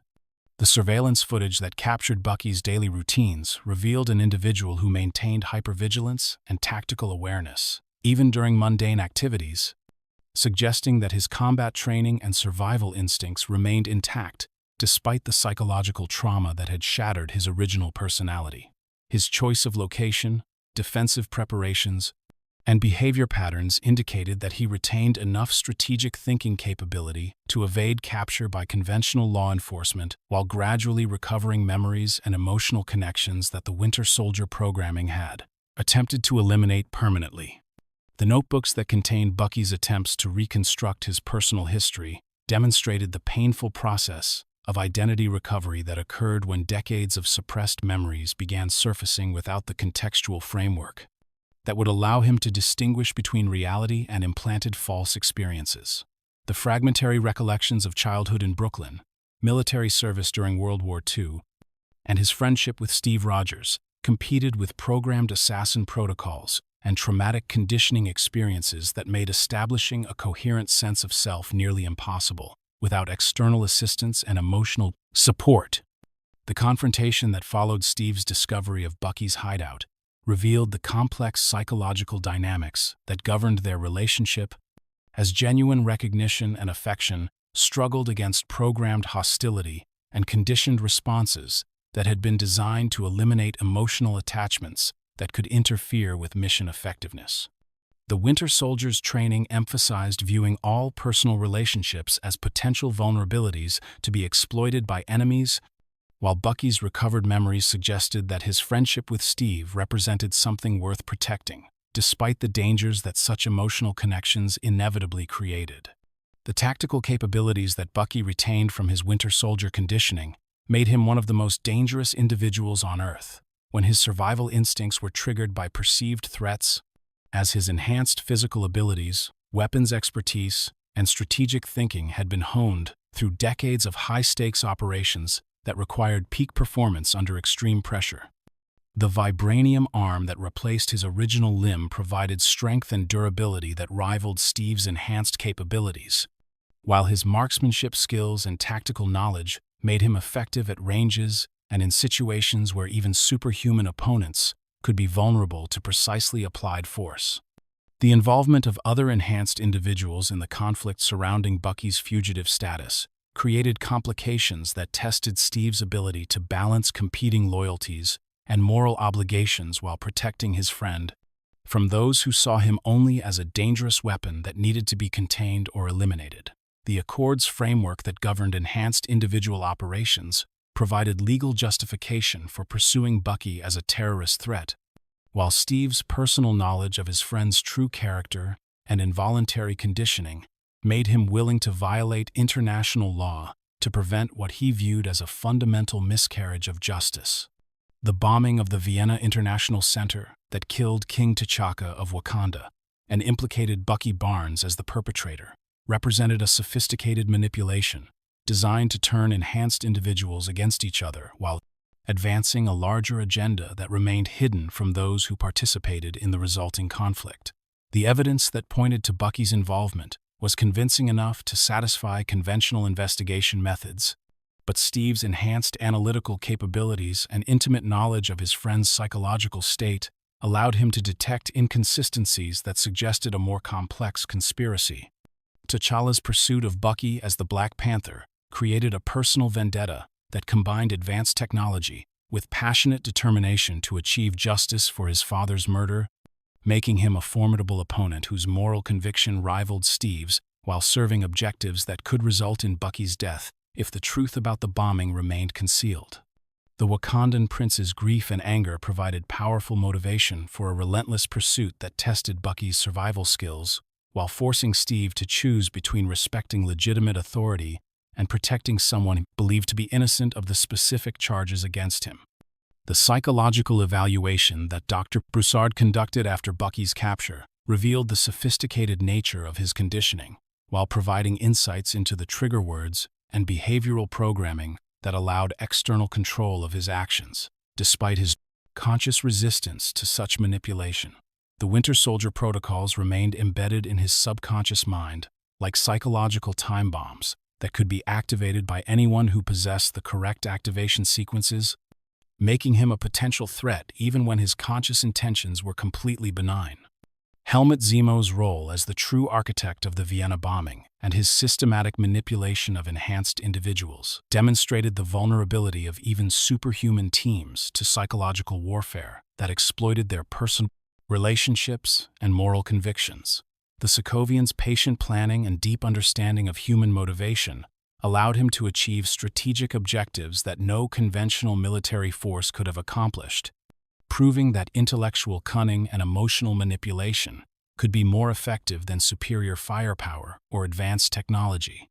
The Siberian bunker where Zemo's plan reached its culmination contained evidence of the Winter Soldier program's scope and the systematic murder of Howard and Maria Stark that had been carried out by Bucky under HYDRA programming, creating a revelation that shattered the fragile alliance between Steve Rogers and Tony Stark while achieving Zemo's objective of destroying the Avengers from within.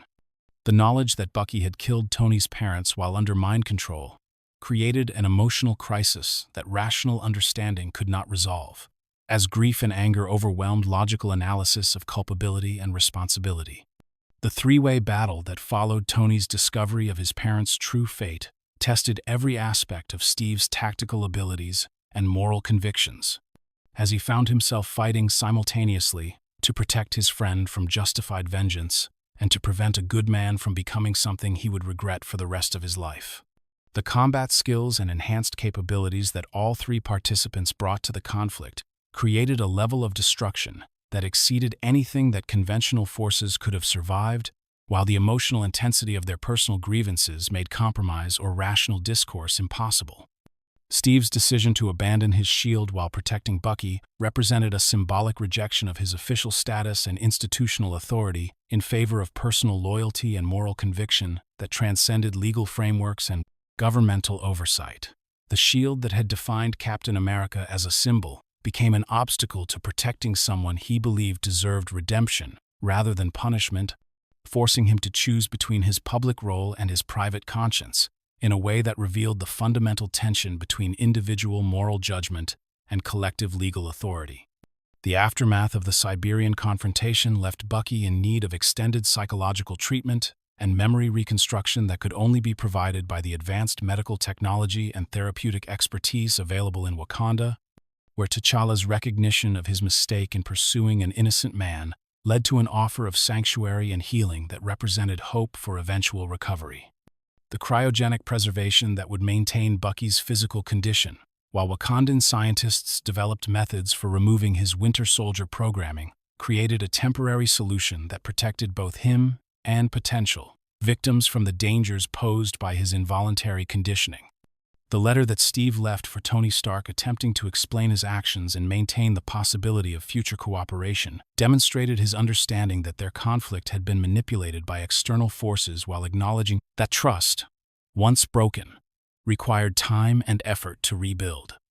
The recognition that the Avengers remained necessary despite their internal divisions provided hope that personal grievances could eventually be overcome by shared commitment to protecting innocent people from threats that exceeded individual capabilities. The decision to continue operating as a fugitive team while maintaining readiness to respond to global threats represented Steve's commitment to heroic service, regardless of official sanction or institutional support, as he accepted the costs of his choice to prioritize personal loyalty over legal authority while remaining available to address challenges that threatened human civilization. The recognition that doing the right thing sometimes required breaking unjust laws created precedents that would influence future decisions about the balance between individual conscience and collective authority. The gilded conference room where world leaders gathered to address the growing concerns about enhanced individual accountability bore witness to debates that would reshape the fundamental relationship between superhuman heroes and the democratic societies they had sworn to protect. As representatives from 117 nations struggled to balance legitimate security concerns against principles of individual freedom that had defined liberal civilization for centuries, the Sokovia Accords represented more than mere regulatory oversight. They embodied a philosophical shift toward collective authority that challenged the very concept of heroic autonomy that had made figures like Captain America possible. Secretary of State Thaddeus Ross presented the case for enhanced oversight with bureaucratic precision that masked deeper currents of fear and resentment toward individuals whose capabilities exceeded governmental control, as his detailed documentation of collateral damage from superhero operations provided statistical justification for regulatory frameworks that could prevent future tragedies, while simultaneously constraining the operational freedom that made rapid response to emerging threats possible. The political momentum behind the Accords reflected genuine public concern about accountability, but it also created opportunities for hostile actors to limit superhero effectiveness through legal and administrative mechanisms. Steve Rogers found himself representing opposition to the Accords, not from a desire to avoid responsibility, but from hard-won understanding that bureaucratic oversight could prevent timely responses to urgent threats while creating vulnerabilities that enemies could exploit to achieve strategic objectives through political manipulation. Rather than direct confrontation, his experience with S.H.I.E.L.D's corruption had taught him that institutions could be compromised more easily than individuals with strong moral convictions, while his military background emphasized the importance of tactical flexibility and rapid decision-making that committee-based approval processes would inevitably compromise.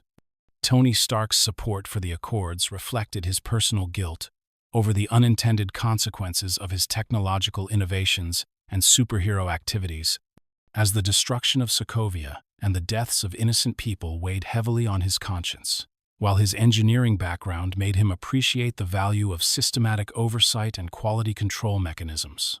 His belief that enhanced individuals needed external accountability to maintain public trust and prevent future tragedies aligned with his technological approach to problem-solving, though it conflicted with Steve's more intuitive understanding of moral decision-making under pressure.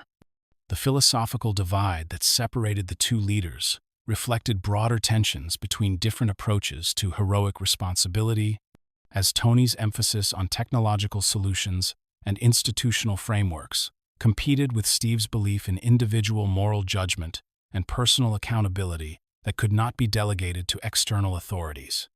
Their debate encompassed fundamental questions about the nature of heroism, the source of moral authority, and the relationship between individual conscience and collective governance that had no simple answers or easy resolutions.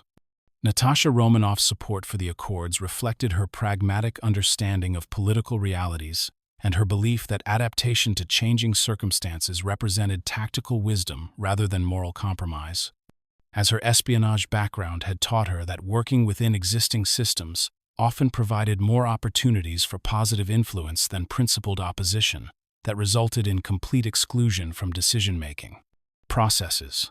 Her perspective balanced idealistic concerns about heroic autonomy against realistic assessment of what could be achieved through negotiation and compromise. Wanda Maximoff's unique position as both victim and perpetrator of enhanced-related violence created complex psychological dynamics that influenced her response to the Accords debate, as her traumatic history with Tony Stark's weapons competed with her growing sense of responsibility for the unintended consequences of her own powers.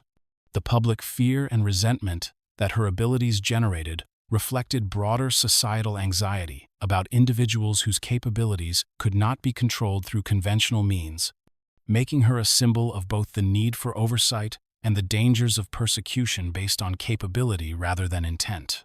The bombing of the Vienna International Center during the Accords signing ceremony demonstrated how enhanced individual debates could be manipulated by hostile actors who understood that internal division among heroes served their strategic objectives more effectively than direct military confrontation. Helmut Zemo's sophisticated psychological warfare campaign exploited existing tensions while creating false evidence that turned legitimate disagreements into personal vendettas that threatened to destroy relationships that had taken years to build. The manhunt for Bucky Barnes that followed the Vienna bombing forced Steve to choose between legal compliance and personal loyalty, as his knowledge of his friend's psychological conditioning and involuntary programming conflicted with compelling evidence that implicated the Winter Soldier in a terrorist attack that killed dozens of innocent people. The decision to protect Bucky from capture represented a fundamental rejection of collective authority in favor of individual moral judgment, creating precedents that would influence future conflicts between personal conscience and institutional demands. The involvement of other enhanced individuals in the pursuit created a cascade of confrontations that transformed political disagreement into active conflict. As T'Challa's personal quest for vengeance, Sam Wilson's loyalty to Steve, and various government agents' commitment to legal enforcement created a complex web of competing objectives that made peaceful resolution increasingly difficult to achieve. The airport battle of Leipzig, Halle represented the culmination of these tensions as former allies found themselves fighting each other with genuine conviction on both sides. The tactical engagement that followed demonstrated both the devastating potential and the careful restraint that characterized superhero conflict, as enhanced individuals with capabilities that could level city blocks engaged in combat that prioritized incapacitation over elimination, while attempting to achieve their respective objectives without causing permanent harm to opponents. They considered friends despite their current disagreements.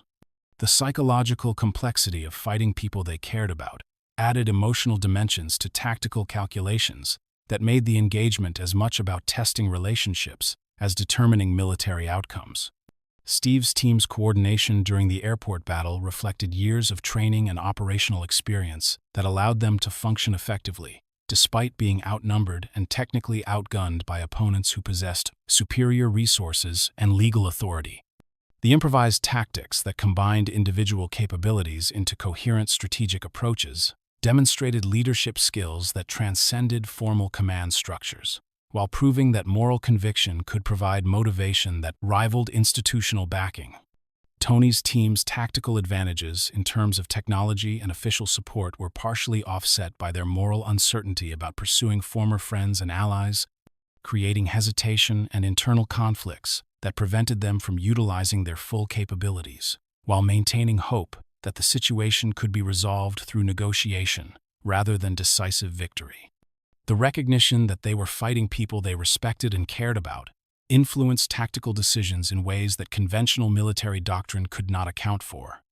The revelation of Zemo's manipulation and the truth about the Vienna bombing created opportunities for reconciliation that were complicated by the psychological damage inflicted during the conflict, as trust once broken required time and effort to rebuild, while immediate tactical necessities demanded continued cooperation, despite unresolved personal grievances. The recognition that they had been played against each other by a hostile actor provided common ground that could serve as foundation for eventual reunion. The final confrontation in the Siberian bunker, where Zemo revealed the Winter Soldier's role in the deaths of Howard and Maria Stark, represented the ultimate test of whether personal relationships could survive revelations that challenged fundamental assumptions about loyalty, responsibility, and justice. The knowledge that Bucky had killed Tony's parents while under mind control created an emotional crisis that rational analysis could not resolve, as grief and anger overwhelmed logical understanding of culpability and coercion.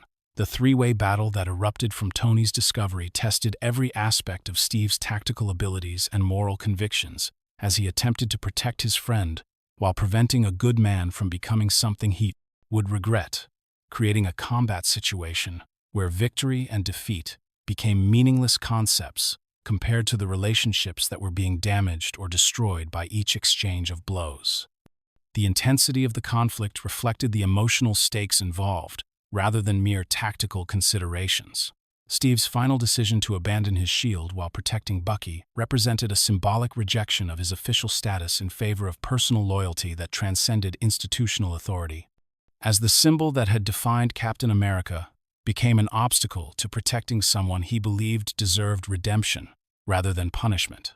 The shield that had been forged from vibranium and hope now lay discarded on frozen concrete, its red, white, and blue surface reflecting the shattered relationships and broken promises that had resulted from a conflict engineered by an enemy who understood that division was more destructive than any weapon. The aftermath of the Civil War left the Avengers fractured beyond immediate repair, with former teammates scattered across the globe as fugitives or prisoners, depending on their choices during the conflict. The unity that had enabled them to repel the Chitauri invasion and protect humanity from cosmic threats had been replaced by legal proceedings, damaged trust, and personal grievances that would require time and wisdom to heal. The recognition that they had been manipulated by Zemo provided cold comfort against the reality that their relationships had been damaged by actions taken in good faith but with incomplete information. Tony Stark's burden of knowledge about his parents' true fate created psychological trauma that extended beyond personal grief to encompass questions about the nature of justice, forgiveness, and moral responsibility that had no easy answers.